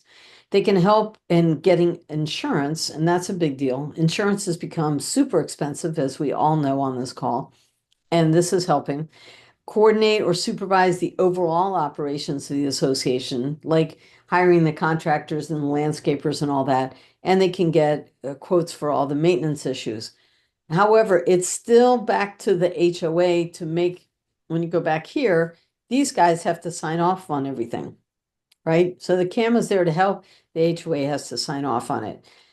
That one community that I was involved with where they had that they were raising in value, they hired an outside accounting person, but everything else was run by the HOA. So sometimes it can be a mixture of it. But then after a couple of years, they realized let's get a CAM in there to help us with some things that need to be dealt with. So I didn't know this when I first got involved with condos. I didn't know. I just started buying, which is fine. They all worked out for me. But if I had a choice nowadays, I would get an HOA with a CAM just because of that professional management side of things and because it defrays some of the personalities that are going on back and forth with it. That's usually what I think makes more sense. But it's up to you. But I've owned and still own in properties that don't have a CAM, and that's okay too. All right. Then there's something called condo docs. This is unique. These are only some of the condo documents, and if you can't fall asleep at night, pull out one of these and start reading, and in about 10 minutes, you'll be gonzo. Each one of these has a certain purpose to it. I'm not going to go through with it, each one of that. I do go into more detail if you decide to work with me more, but these are the condo declaration, what is what creates the whole association. And it's really cool. If you're into this, it's really cool to see the how they brought it in, what their floor plans were, what their intentions were, all of that. And then there's rules and regulations is really what you need to pay attention to so that you know what you're getting into. There's also something called a lender questionnaire, which is if you're getting a mortgage, the company will send this to the association. It's the questions they need answered to see if you qualify, if your condo qualifies to get a loan. So that's called a lender questionnaire. Of course, we talked about the budget and you want to be looking for the reserves for sure. And you want to see what they're spending money on. Now, how do you get these? If you buy them yourself, it's like $250 to $350 one time. But initially, just ask the seller, look, when you bought this unit, you got a whole bunch of paperwork. Do you still have that? Could I take a look at it? Some of them may have been updated, but at least you have everything in one place. So that's one thing. The agent can help you get this also. Many communities will use a website to host all of these documents. Homewisedocs.com is a very common one. And unfortunately, you have to be under contract usually to get an actual copy of it. But as soon as you're under contract, they give you a lot of different options and they'll have all the documents right there ready to go for you. But my point is that that's another way for you to do it. But initially, just ask the seller, what do they have? Do you have any rules and regulations? Do you have this, that, or whatever to get an idea of it? And that's free. So, do you have any questions at all? And again, you don't have to spend a lot of time on this until you have it under contract, and then you want to take some time to review all of this. Are there any questions at all about this?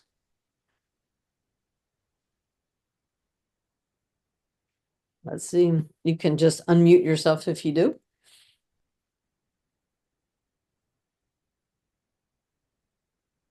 Wow. Okay. A lot of information. Yeah, somebody out there, if you guys got questions, let's get into it. Yeah.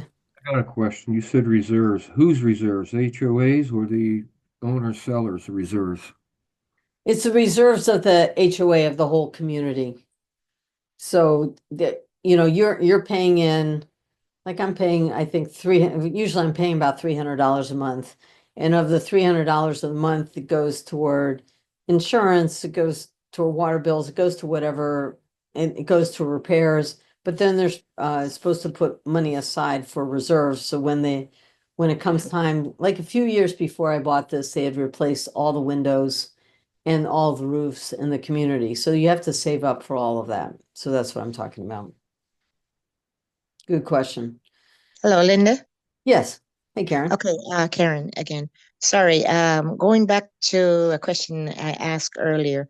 When you mentioned about, okay, if the fact that you're not allowed to rent your condo because of the bylaws, you Yes. mentioned there was ways you could get around it.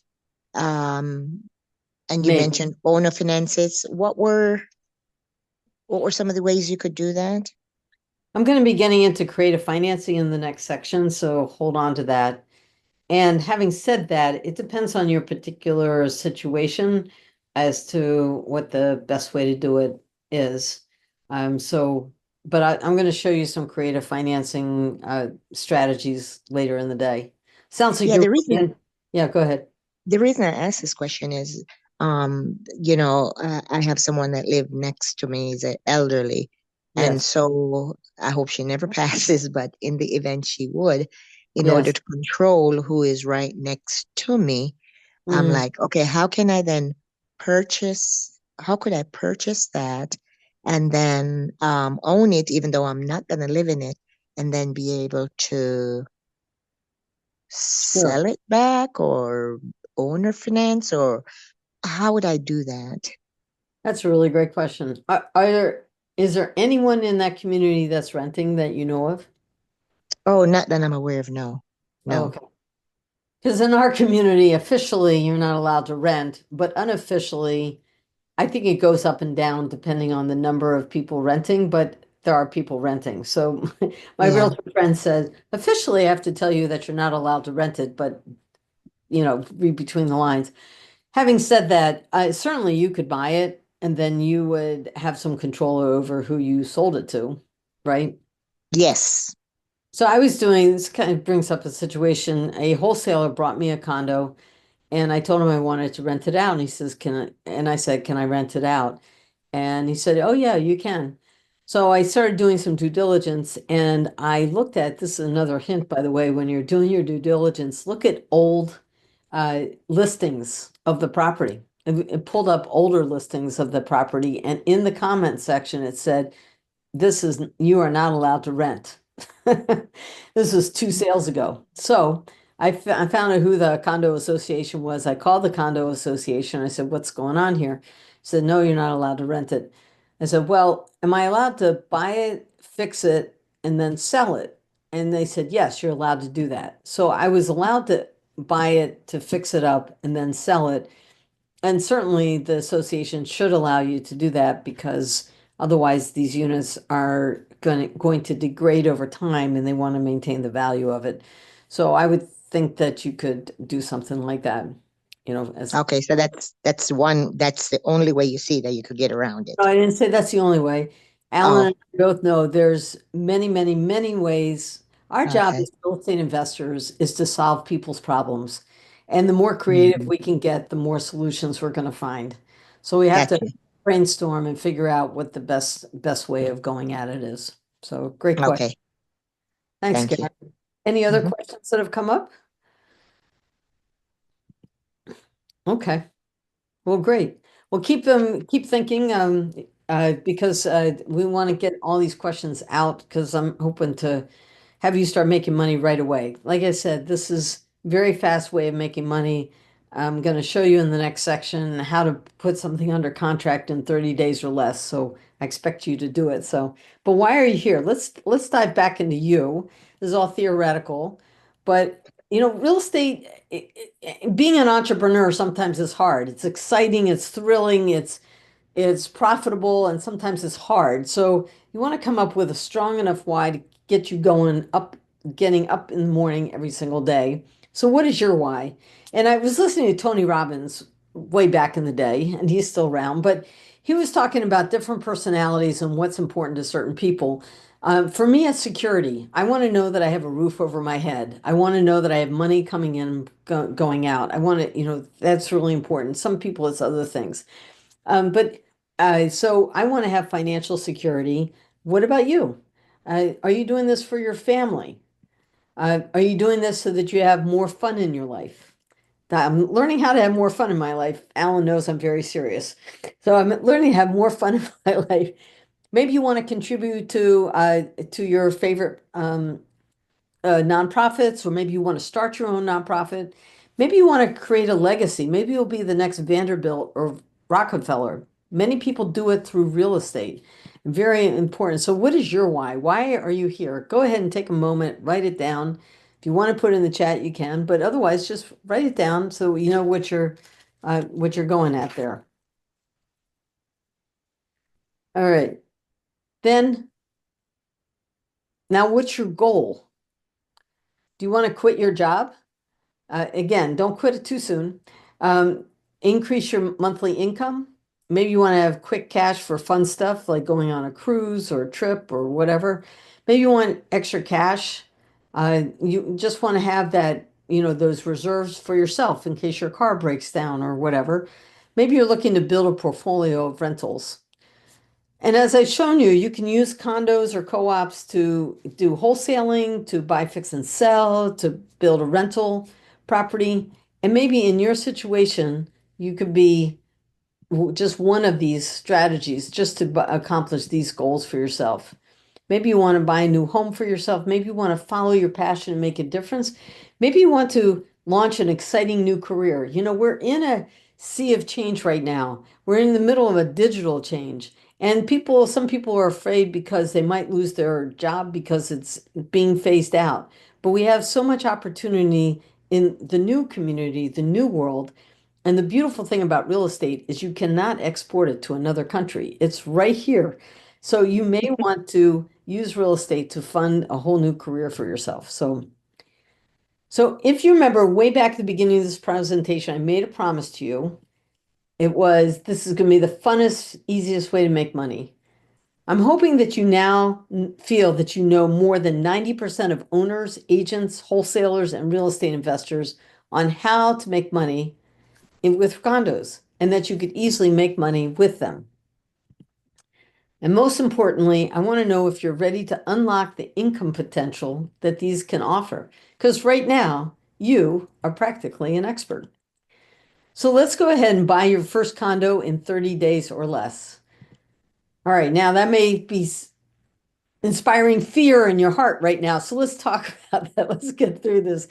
Let's look at why you are afraid that it might not work for you. You may be afraid that you don't have enough time. You may be afraid that you don't have enough money, and you may have the fear of, well, that F stands for something else, but you may have the fear of messing up.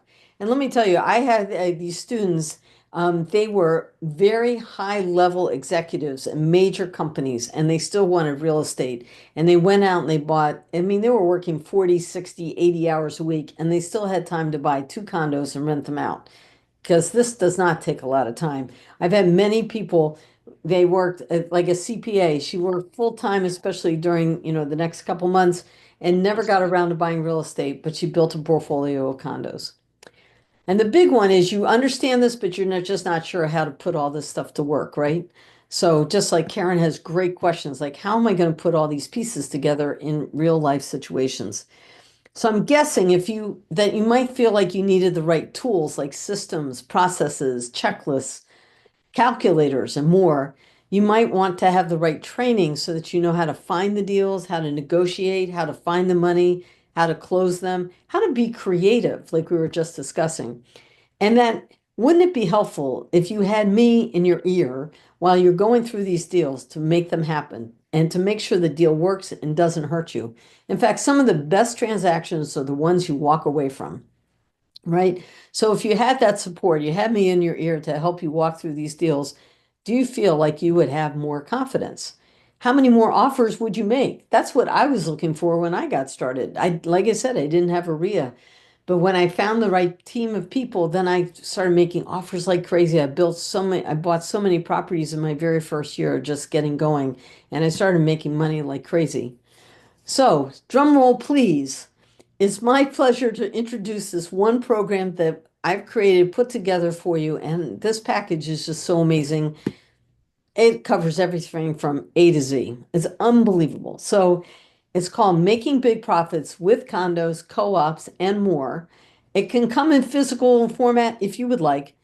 Everything is online though, downloadable. You can listen, watch, take notes, listen to it, and you invest one time and you have this material forever. There's no monthly fees, no anything. So the basic course, there's 6 modules. So in the first module, I go into much more detail about what's the difference between all those different assets we talked about, condos, co-ops, PUDs, townhomes. What's different about each one?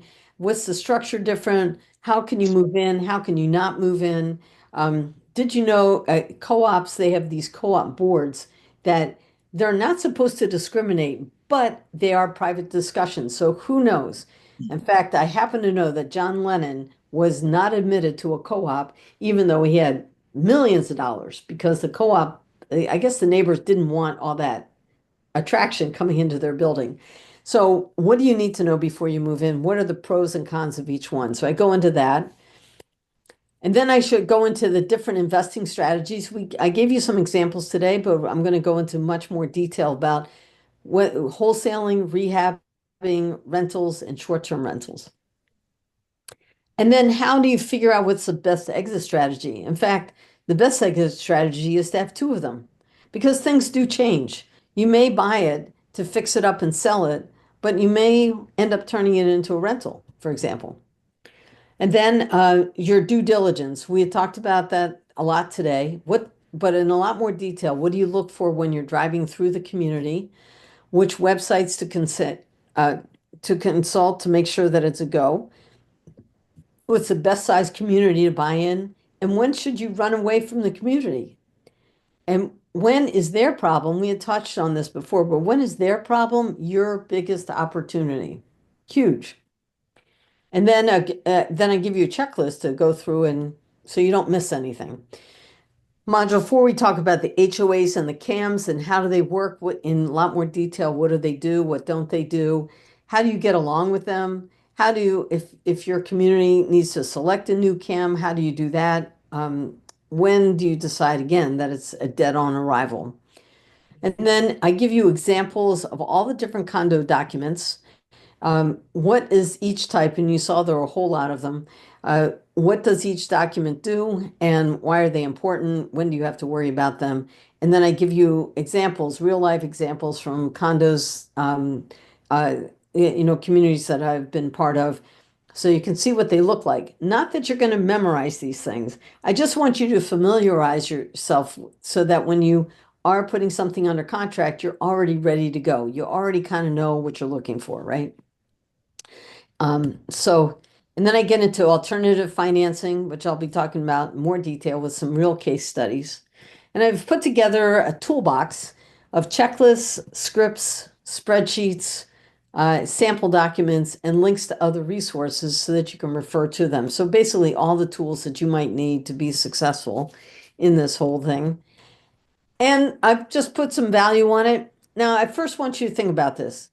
If you were going to buy, sell, and rent it out, the average rent nowadays is around $1,600 to $2,500. You're going to see that even an investment of $997 is less than half of what you can rent it out. So would you be willing to, I did this with a friend of mine. I said, we were comparing something to something. I said, would you be willing to invest $100 to get $200 back? Well, she said, of course. She has a little business making tumblers. So would you be willing to invest $100 to get $200 back? Well, would you be willing, for example, to invest, in this case, $1,000? And by the way, it's not going to be that, but it say $1,000 to get back, to make $1,500, $2,000 each and every single month. Pretty good deal, I think. So, but I've got some additional bonuses for you. This first one is a manual called Financing with Mortgages. Honestly, I got tired of not really knowing what all these different alphabet soups meant. What is FHA, Freddie Mac, Fannie Mae? What the heck is all of that? So I did a deep dive, a lot of research into a lot of different programs, and I found out about ones that nobody else knew about, I had never heard of, that I might qualify for, that you might qualify for. And I go into how to interview a mortgage broker so you know that you're getting one that knows what they're doing and can work with your particular situation and knows how to get financing inside of communities, okay? And then how to apply and get accepted, how to put your best foot forward, right? Then I have expert interviews of experts and also case studies where I interview people that have done condo deals or insurance people and all these different things so that you can learn from them. And then I've created this program. This program I've taught for 15 years. Many people have gotten their very first start in real estate investing by going through this program. Honestly, some of them became super famous.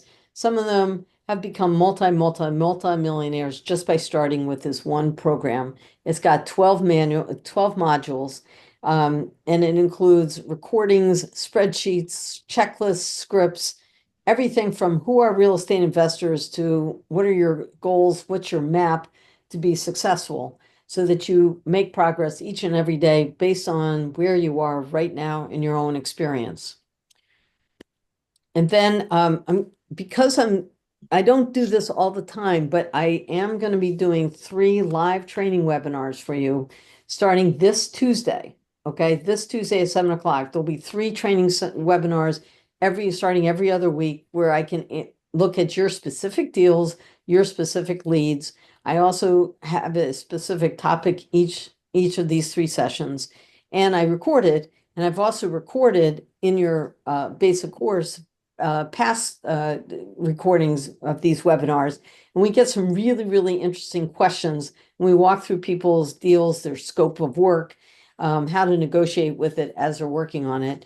And I also share how I found out the truth of the appraisal that I got for this particular unit because I didn't believe it. So I walk you through that.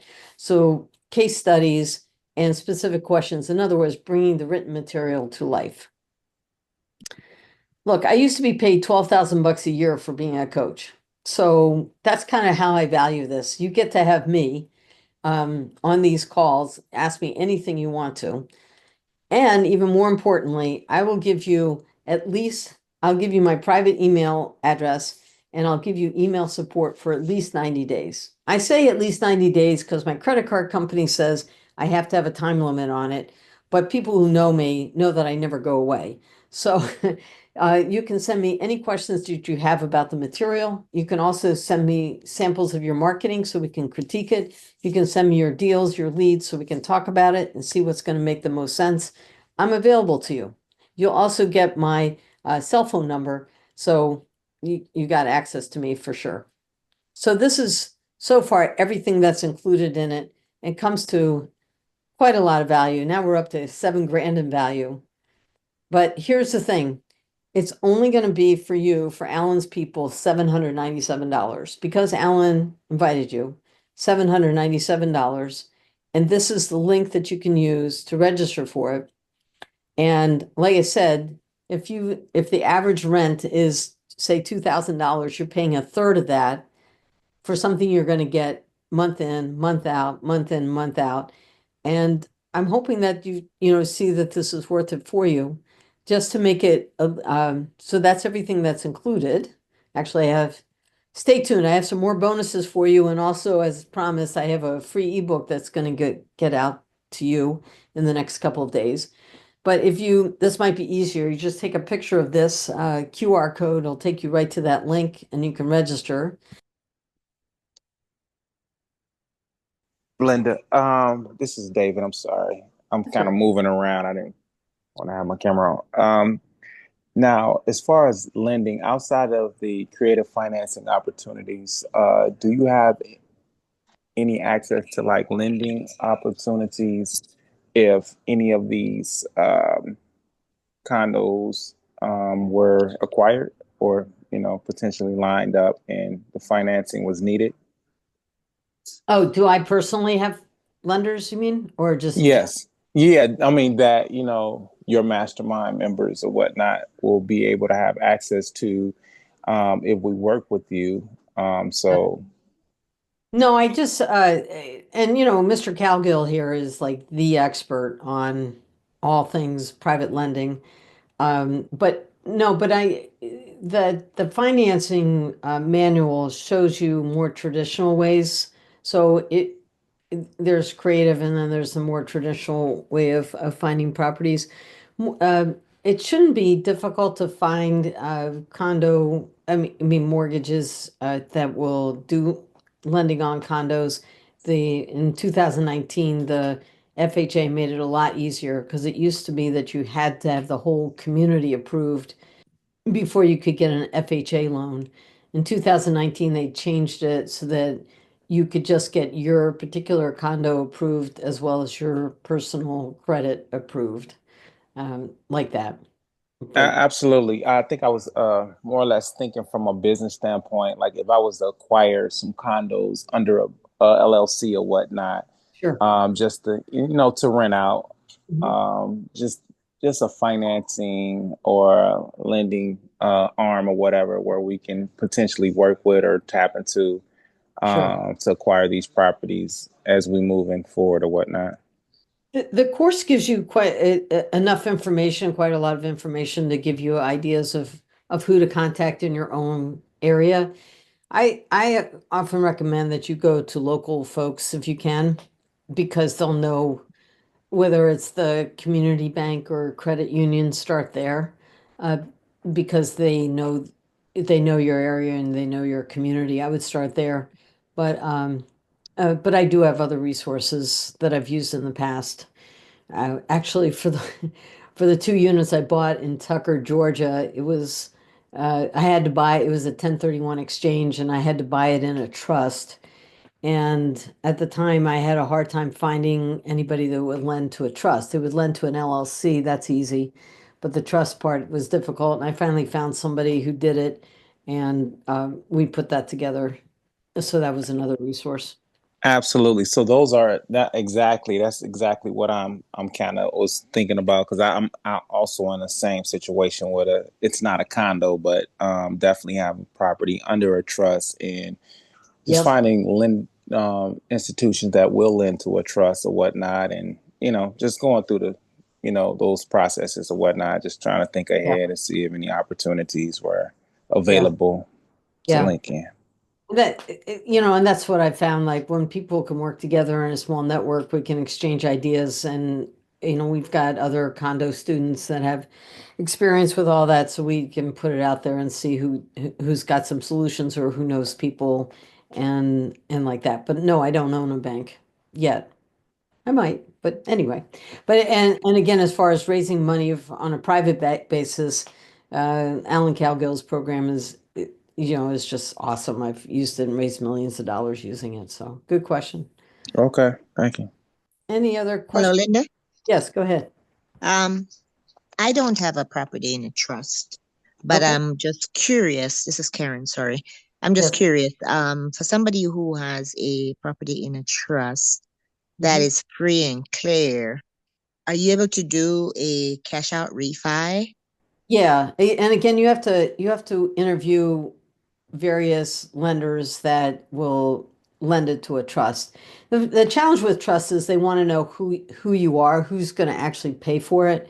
So, Hmm. sometimes for those people, you have to reveal you. I did it with a community bank. I bought I forget, it was a three family, six family, whatever, and I used a community bank and they lent it to me inside of a trust. In fact, I currently have it in a trust. They just needed to see all the trust documents and they wanted to know that there was a real human being behind this. So you can, Hmm. yep, just a little trickier. That's all. Okay. Again, we're creative. Good. Any other questions or concerns people have? You covered a lot of Okay. territory. I would think people have a lot of questions out there. I know.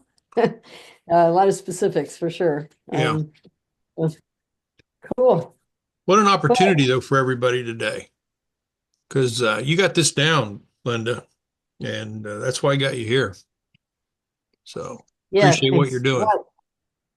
Yeah, you're welcome. Yeah, a lot of experience in my own properties and also students of mine that have been successful in this. And it's easier to, we've made all the mistakes and we've done all the learning curve for you, so you can just jump in and do, get right to it for sure.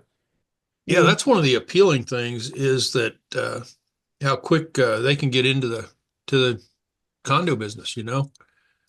Yeah, They. it, it's pretty simple to do that, get it done in 30 days or less for sure. So we're going to get back into this here. So I want to dive into marketing for a minute, and then I said like we're going to get into some creative financing, and we're going to get into how to make that, offer in 30 days or less. So, Uh, uh, Mhm. Never mind. Oh, go ahead. Do you have a question? Go for it. I'm sorry, I did have a question. So I've been looking at the the bank owned condos. I'm seeing quite a bit of them. Yeah. And from your experience, when you're negotiating, to obviously the bank takes it back and make sure it doesn't go to, the tax sale or whatever it go. Um, what is your experience on like negotiating, like a good deal with the bank? Are you finding that banks are flexible since it's an asset on their books? And are you able to get like better discounts when you negotiate with, in your experience with the bank Sure. or Yeah. Yeah. So banks are, most people don't think about it, but banks are the original motivated seller, as David was alluding to. Banks are not in the business of owning real estate. They're in the business of lending money. And I think it's something like 21 to 1. It's a huge amount. If they're if they have an asset of say $100,000, they're not allowed to, that cuts off like $1 million of their lending, actually more than that, abilities. So they want to get them off their books as quickly as possible. They will, and it's a relationship business a lot of times. So the more you can present yourself as, I'm a qualified buyer, I can move really quickly, I could get this off your books right away. And the more you make sure that they understand what the situation is, that it's really not worth what they think it's worth. That yes, they can be motivated sellers. Multiple instances of people putting in an offer, then it getting turned down, and then a month later getting an offer, a lower offer accepted because time marches on and they're getting more and more motivated as time marches on. So don't be afraid just because it's some huge entity. Now, the smaller banks are going to be more flexible than the big three. So just keep that in mind also. So good question. And I'm like you, I'm seeing more price decreases going on right now, and I'm seeing more bank-owned properties going on. So we're in a shift. Okay. Marketing. I'm glad you brought that up. So again, our job as marketers, as real estate investors, is to solve people's problems. That's our job. It's not to take advantage of people, it's to solve people's problems. So, and these are the top ones that people are facing, right? Somebody passes away, as Karen alluded to. Somebody's passing away. Somebody might be in debt for whatever reason. Maybe they're behind on their mortgage payments. Maybe they're behind on their HOA payments. Maybe they're going through a divorce.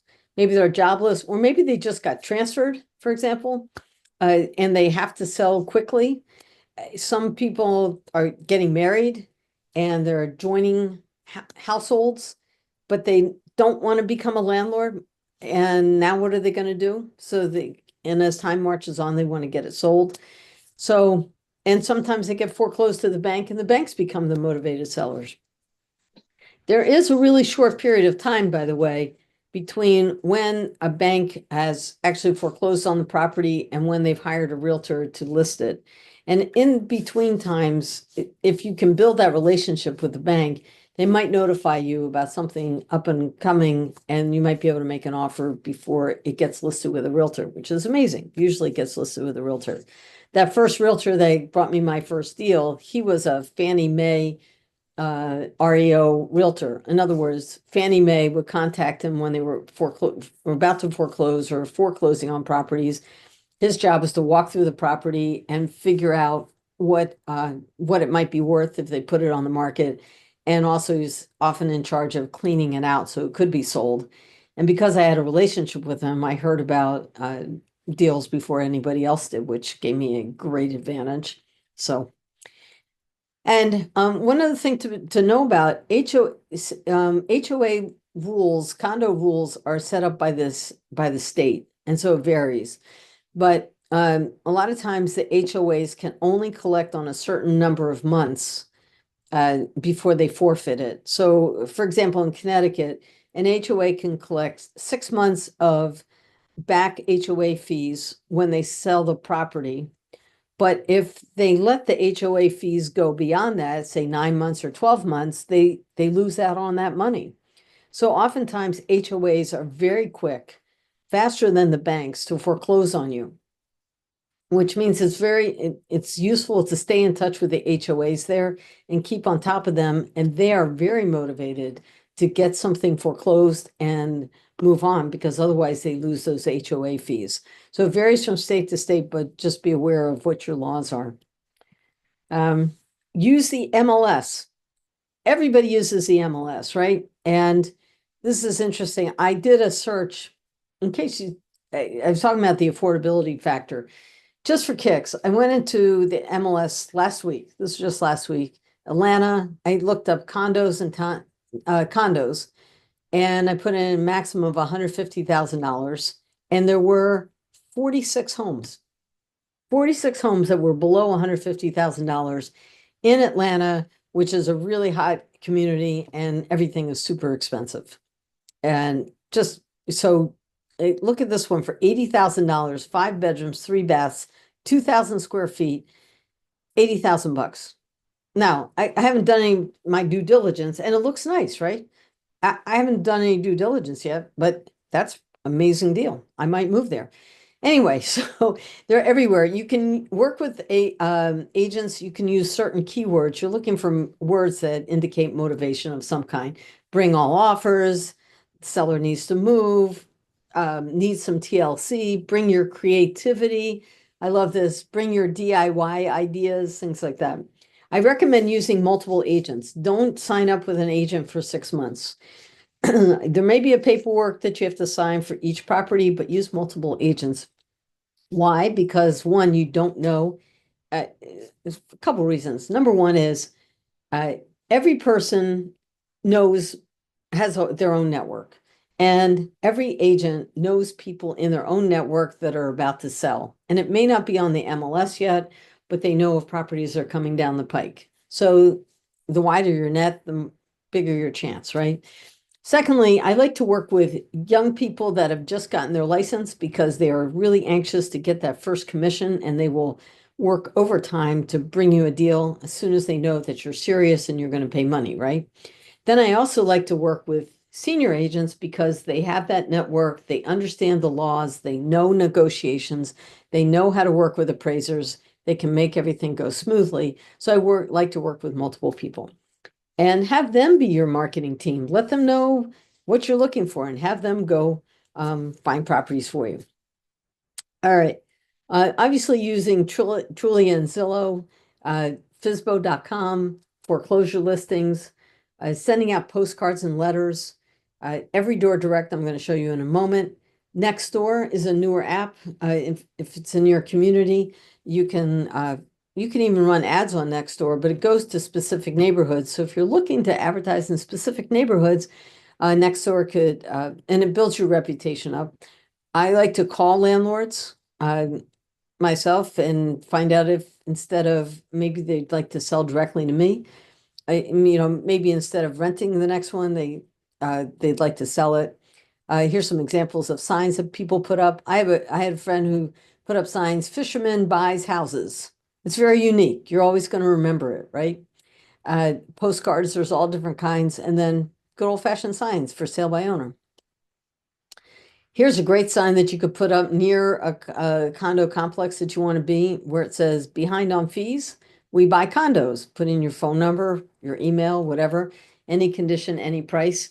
You could also say, stop paying those HOAs, or stop paying that assessment, or something that will pull people's attention to you and be as creative as you'd like. You can even use AI these days to design all your marketing and all your signs. It's amazing.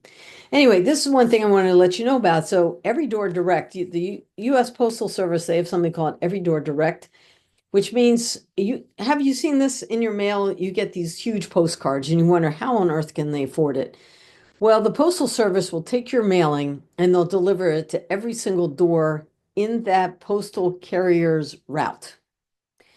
Now, normally that means that it could go to every single property, and it may be a commercial property, a residential property, and have nothing to do with your message.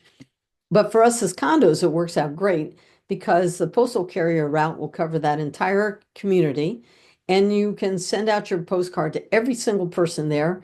And at the time, it's like 22 cents a card per plus your printing costs. It's a fraction of what the stamps are these days. So take a look at that. Like, highly recommend that one. You can also use Facebook groups. And you're looking for these taglines, wholesale properties, for example, or tag sales, garage sales, estate sales.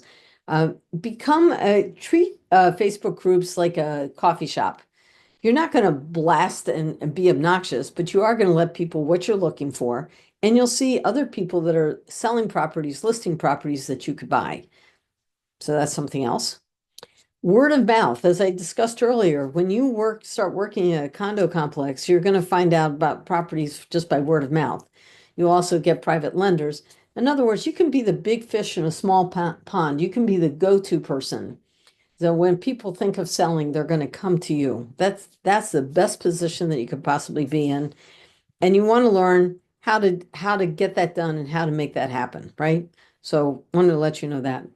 So the next part, I wanted to just go in to, and kind of marketing is just be as creative as you possibly can be. So remember I told you about that, the 12 module program, and I wanted to run through it as well as show you how to make that offer in 30 days. So that's what these next slides are going to be. Step one, obviously, is finding the big profit deals. So we just talked about marketing. So you're going to market, market, market, right?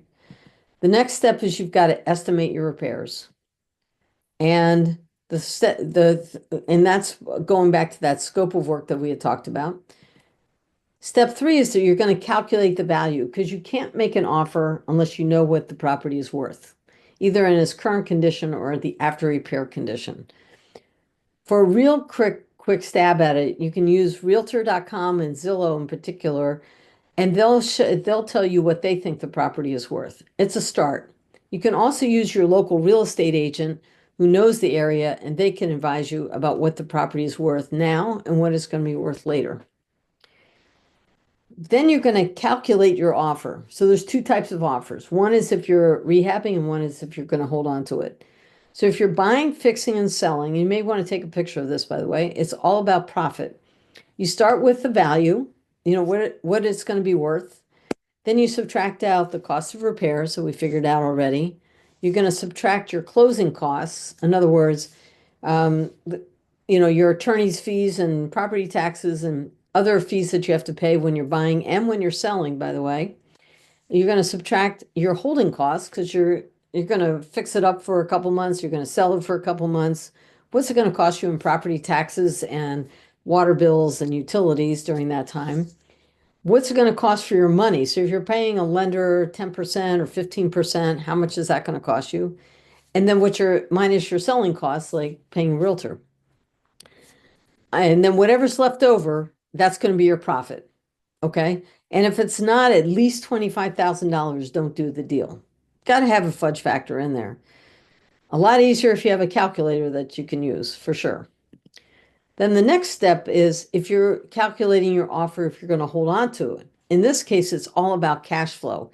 How much money are you going to make month in, month out, month in and month out? So you still want to know what the value is, right? Because you don't want to overpay for a property, but you want to know what the value is. So it's all about your cash flow. In this case, you're going to take your income, very simple.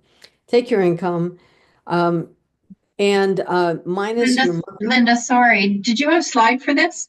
You referenced a slide, but you're not showing it. Oh, it doesn't show up? Oh, thank you. Let's see here. Share. So take a picture of this one because you're going to want this one. And then, so this is buying, fixing, and selling. And then on this one, this is about holding. So again, I haven't included every little thing because this is a summary, right, during this class. But of course, you have to add in the cost of repairs, right? So when you're buying and holding, you're buying the property plus your repairs. You got to add that in as what what it's going to cost to buy it, and then you're going to finance it, and then what are your finances?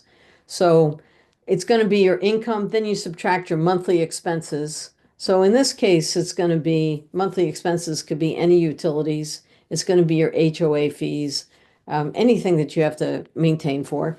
And then obviously your mortgage payments. And then you want to have some money for reserves because you are holding on to it. You're going to be responsible for repairs. Then whatever's left over, that's what your cash flow is. Some people are happy with $200 a month. I like to get at least $400 to $500 per month after all expenses because some months are better than others. So I like to have that extra fee in there. So then step 5 is where's your money? And in my next section, I promise I'm going to get into where is all the money.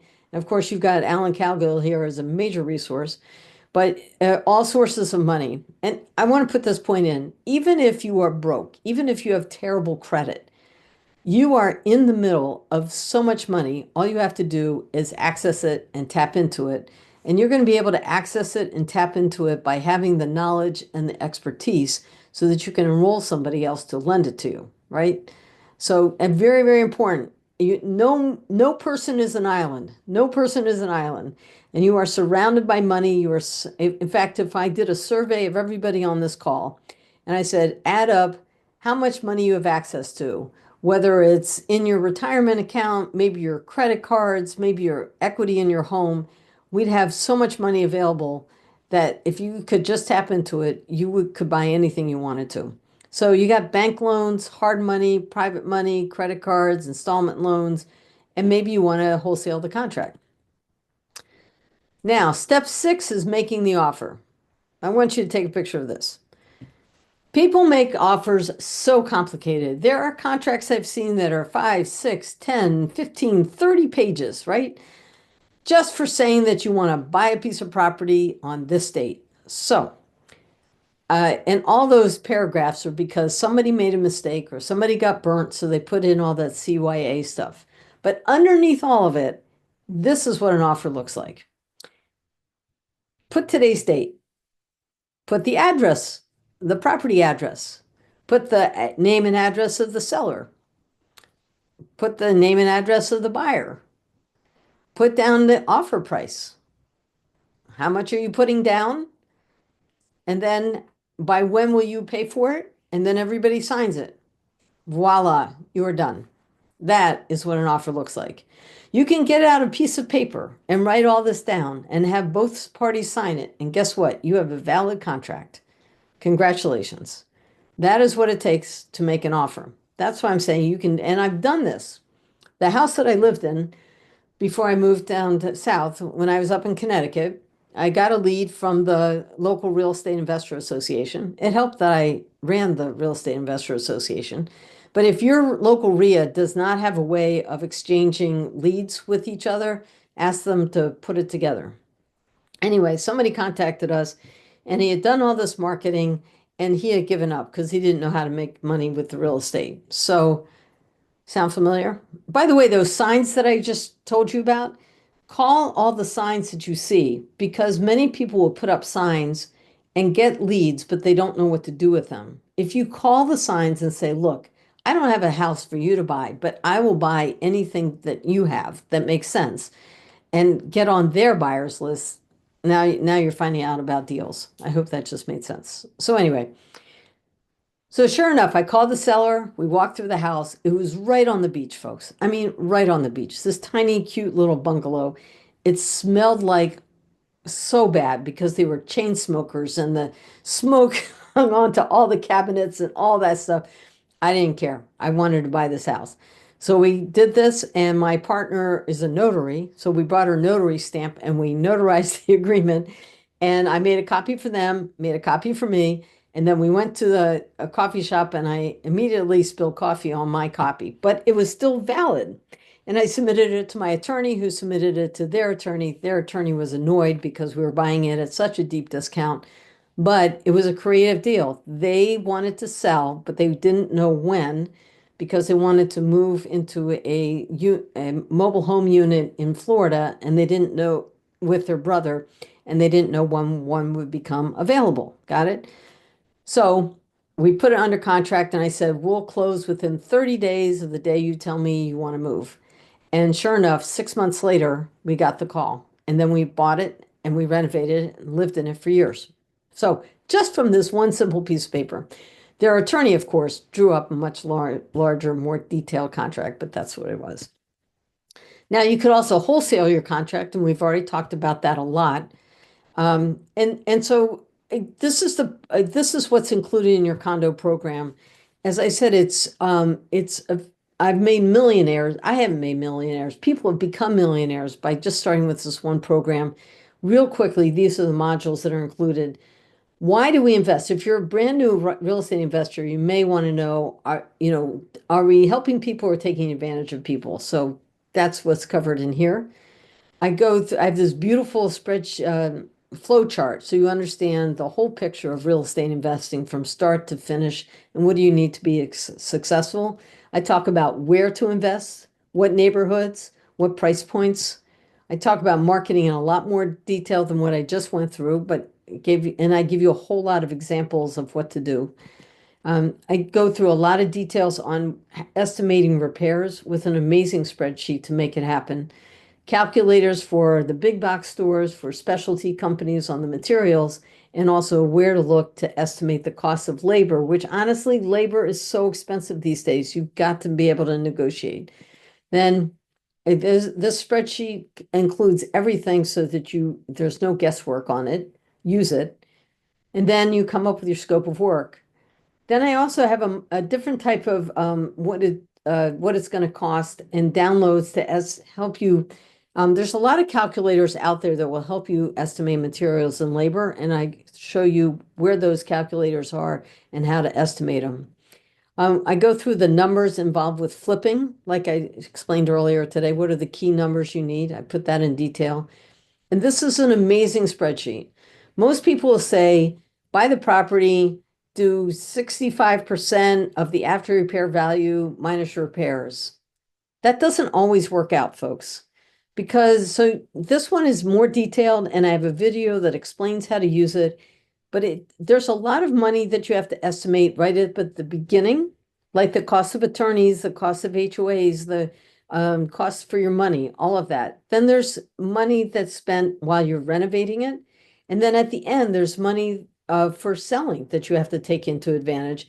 And then you add all that up with the calculator and it tells you how much profit are you making. And then you can adjust your numbers so that you come up with the number that you really want so that you really make money. You've got to make at least $25,000 because stuff will happen. 40,000 is even better, right? So this spreadsheet is really thorough, worked really hard to create this, worked with rehabbers to make sure it all worked out. Complicated calculations, but I'm telling you, this is one of the best spreadsheets out there. Then I do the same thing for rentals. Rentals are a lot easier. I go through a bunch of terms that you might have heard of. And then there's another spreadsheet for this. And then I go into wholesaling and I've included some contracts for you for wholesaling, but I've also included some questionnaires so you can interview your buyers to find out what they want. I had one buyer who said, I'll buy anything if there had been a fire, but has parking. I said, okay, that's specific. And then a seller questionnaire, so you know what to ask your seller. So all that's included. And then here's another example. What to rehab, what not to rehab, 10 mistakes, of what things to avoid, and then how to get paid. I go a lot into staging, how to hire a real estate agent, should you sell it yourself. Same thing for renting. And then the last one is really great because you are in a certain position of experience with real estate and you have certain goals. So I created these goal maps based on your experience and what you needed to do to help you figure out what your next plan is. Folks, it's January today. This is the beginning of the year. You've got 12 months. I told you 30 days to get your first one under contract, but what are your goals? What are your plans for success? And you can use this for it. And they're all there. So everything is included in that program, which I've now included in your condo program. So wanted to make sure you understood all of that. All right, let's talk about money. So first of all, there's mortgages. And as I was explaining, FHA has mortgages, Fannie Mae and Freddie Mac.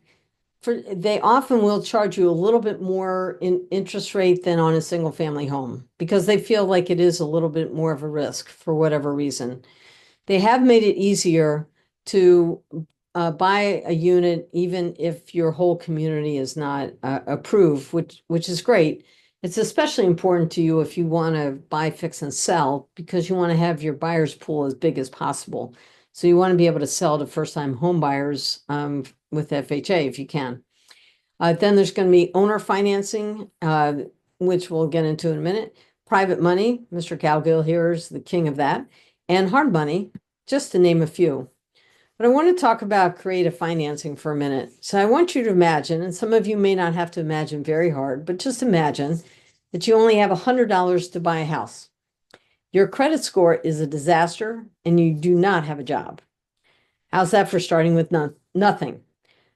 Once you understand that money used in real estate transaction does not have to be your money, it gets easier to think creatively. So creative financing is not, if you look on the right-hand side, creative financing is not relying on traditional financing. It's not scamming people out of money, and it is not scheming to get rich. I want to be clear about that. But creative financing is using money from different resources, creating win-win transactions for folks, leveraging the value and equity of the property rather than the cash that you have, and exploring options that most consumers don't know. That's why they're hiring you. If they could sell the property traditionally, they would, but they're coming to you because they can't. The advantage of owner financing is you get to negotiate directly with the seller and you can make up any terms you want, any terms at all. Usually you need very little money down. I have never been asked for my credit score, by the way, never, when I'm dealing with the seller. You can buy it as is, you can sell it as is. No repairs are required for the purchase. So for example, FHA loans, sometimes they'll say, we won't lend on it until you fix this, the railing on the stairs, for example. You don't have that when you're dealing with the owners. You don't need to be approved by a bank. You just need to have a really good rapport with the seller and have the seller really get that you're going to do what you say you're going to do. Very, very important. Do what you say you're going to do. That means show up on time for your appointments. If you say you're going to get back to them tomorrow, get back to them tomorrow. And you can close and sell very quickly. So one version of creative financing is called lease options. A lease option is basically two agreements. You're leasing the property and you have an option to purchase it. Keep it as two separate agreements, but they reference each other. This allows you as the buyer to lock in today's price, but you're not actually going to pay for the whole thing until the future when it might have increased in price. If you're a seller and you're afraid the values are going to go down, it's a great way for you to lock in your sales price, and then they still have to pay it a couple of years in the future. It gives the buyer a chance to test drive the neighborhood, and the seller, if the seller has vacated the property anyway, it gives them a chance to have somebody else making the payments and taking care of the property. When I have a lease with an option to purchase and I'm putting down an option amount of money, like a down payment, but it's an option thing, it means that I've got a lot more commitment to the property than if I'm just renting it. So a seller having a lease with an option has more warm, fuzzy feeling that the property is going to get taken care of.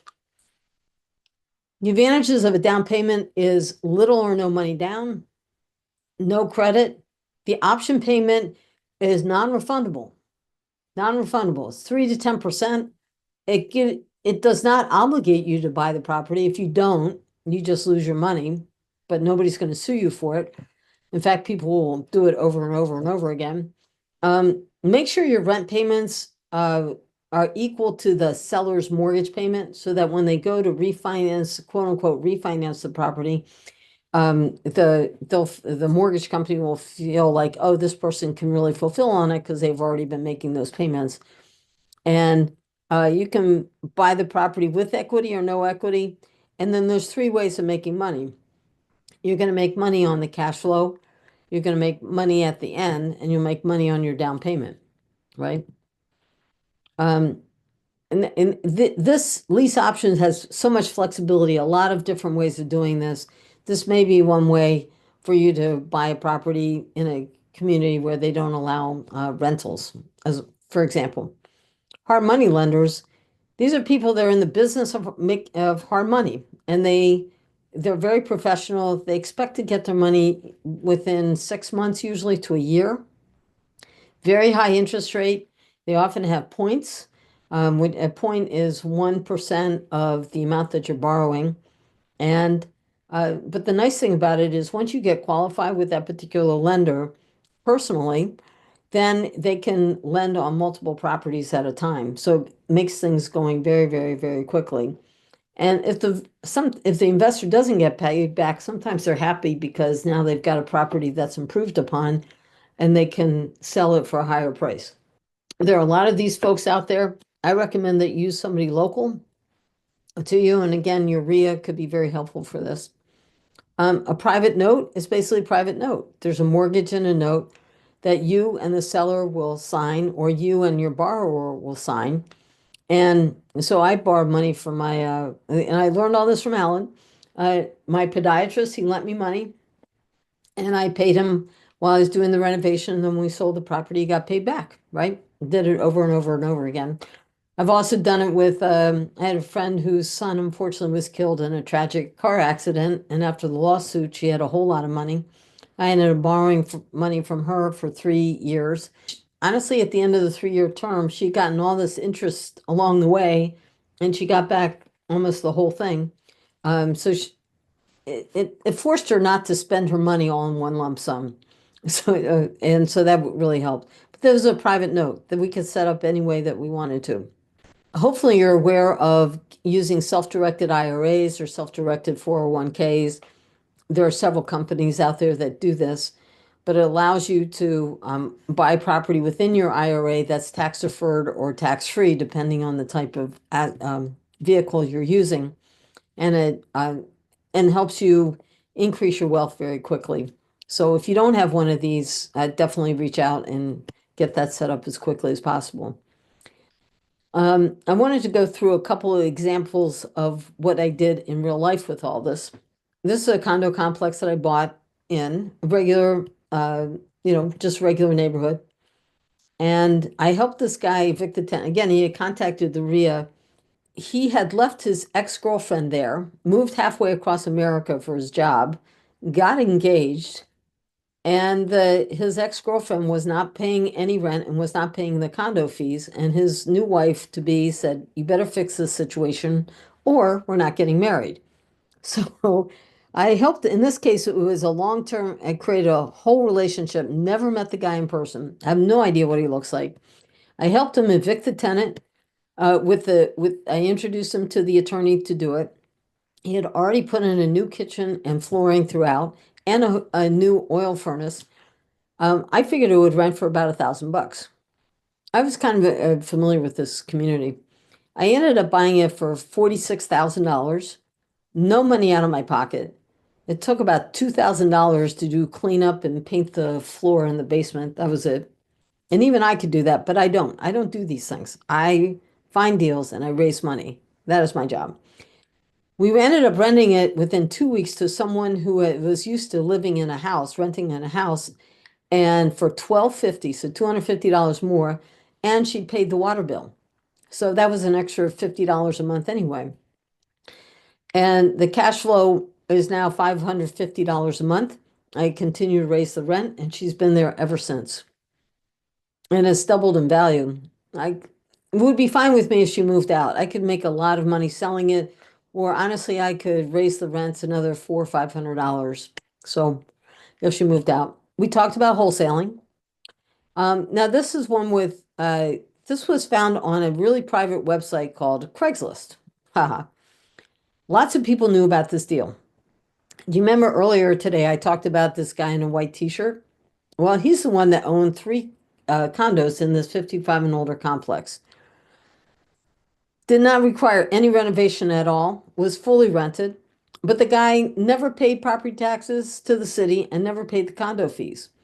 And on top of that, he wanted to be paid for the units. Well, when you added up the condo fees and the HOA and the property taxes, it added up to the value of these units. So using really great negotiation skills, she negotiated to pay the city and the HOA over the next 3 years. She only had to come to the table with, say, $1,500 to pay for an attorney, and that was it. And the first 3 years now, she didn't really make any money. It broke even. But she didn't need him to make any money then. She had a really high paying W-2 income, like some of you have. She wanted the tax write-off because remember, you can depreciate these over 29 and a half years, right? And so it worked for her. And then after it was paid off, it became a cash cow. So can you do this? Absolutely. Spare time? No problem. This one was her first deal. This was bought with an IRA. And she met her business partner at the RIA, which means it's important to get out there and negotiate and to network with folks. It was bought directly from the bank. They made an offer in June. It was turned down. This is to David's question.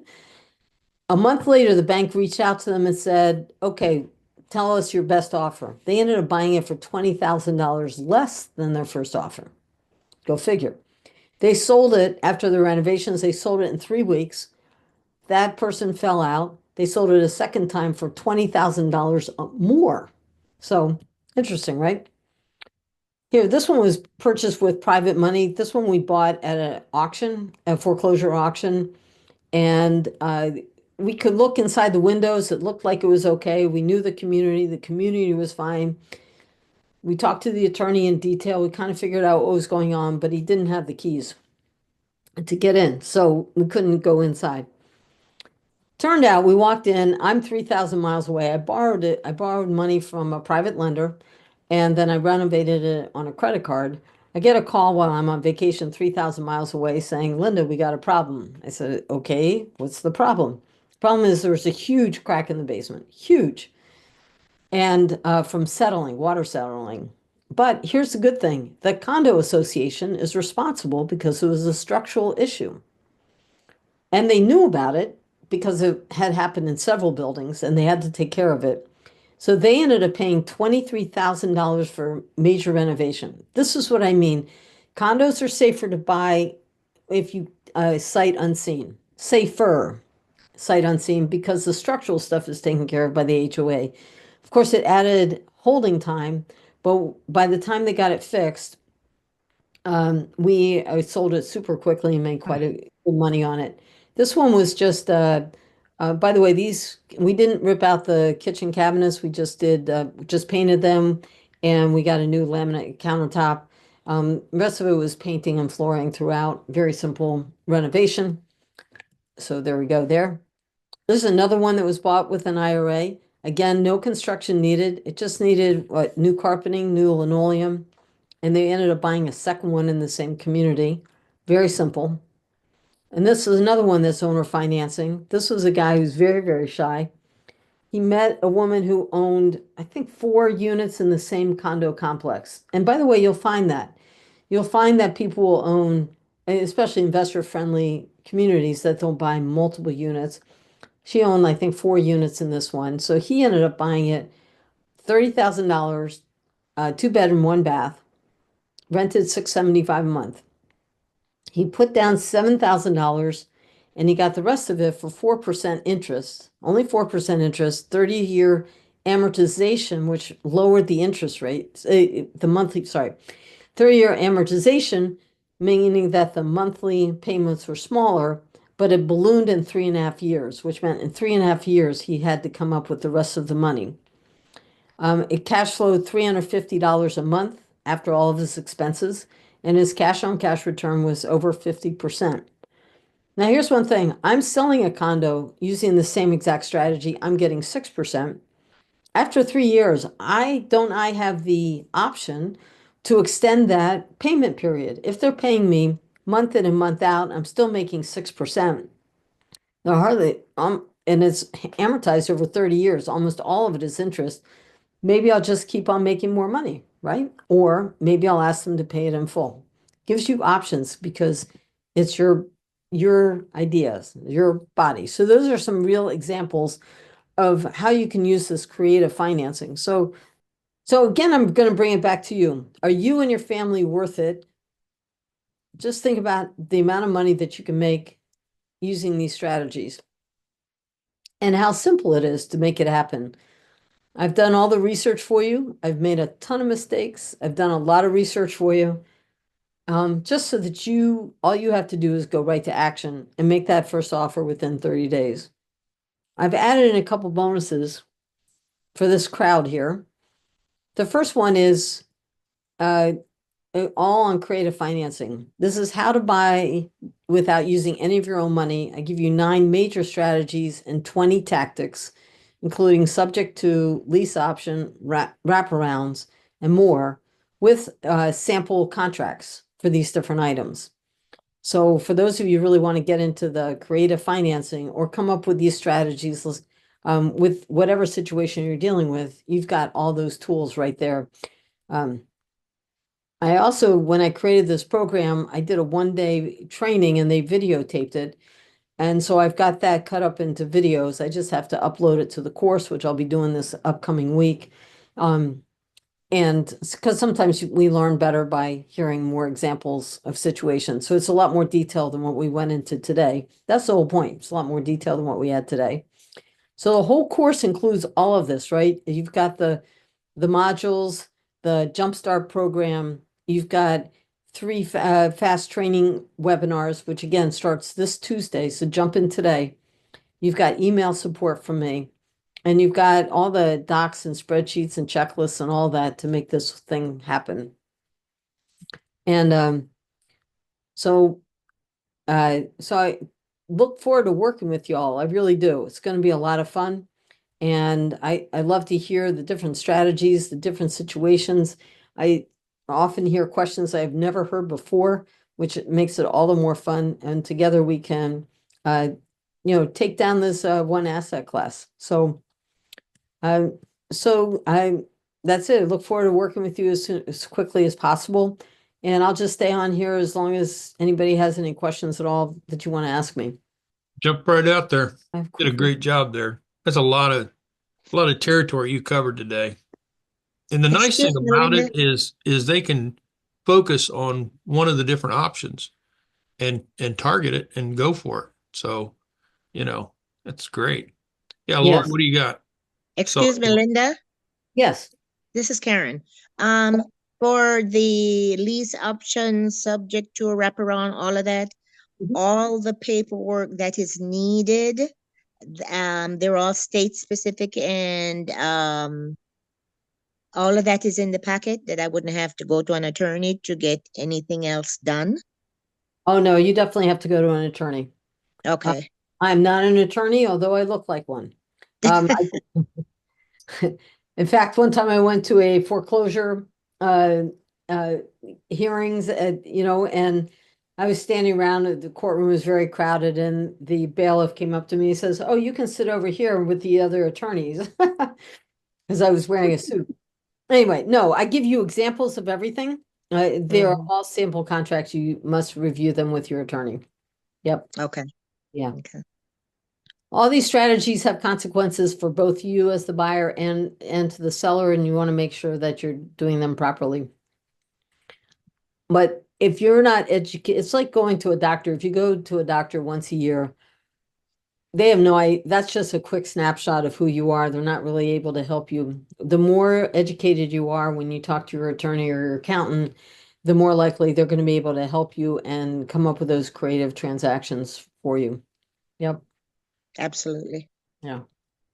And again, for $797, you're gonna, even if you just get one condo that you're renting, the rents are at least about 3 times what that is for sure. But this will set you up for life, and you can apply this to lots of different areas.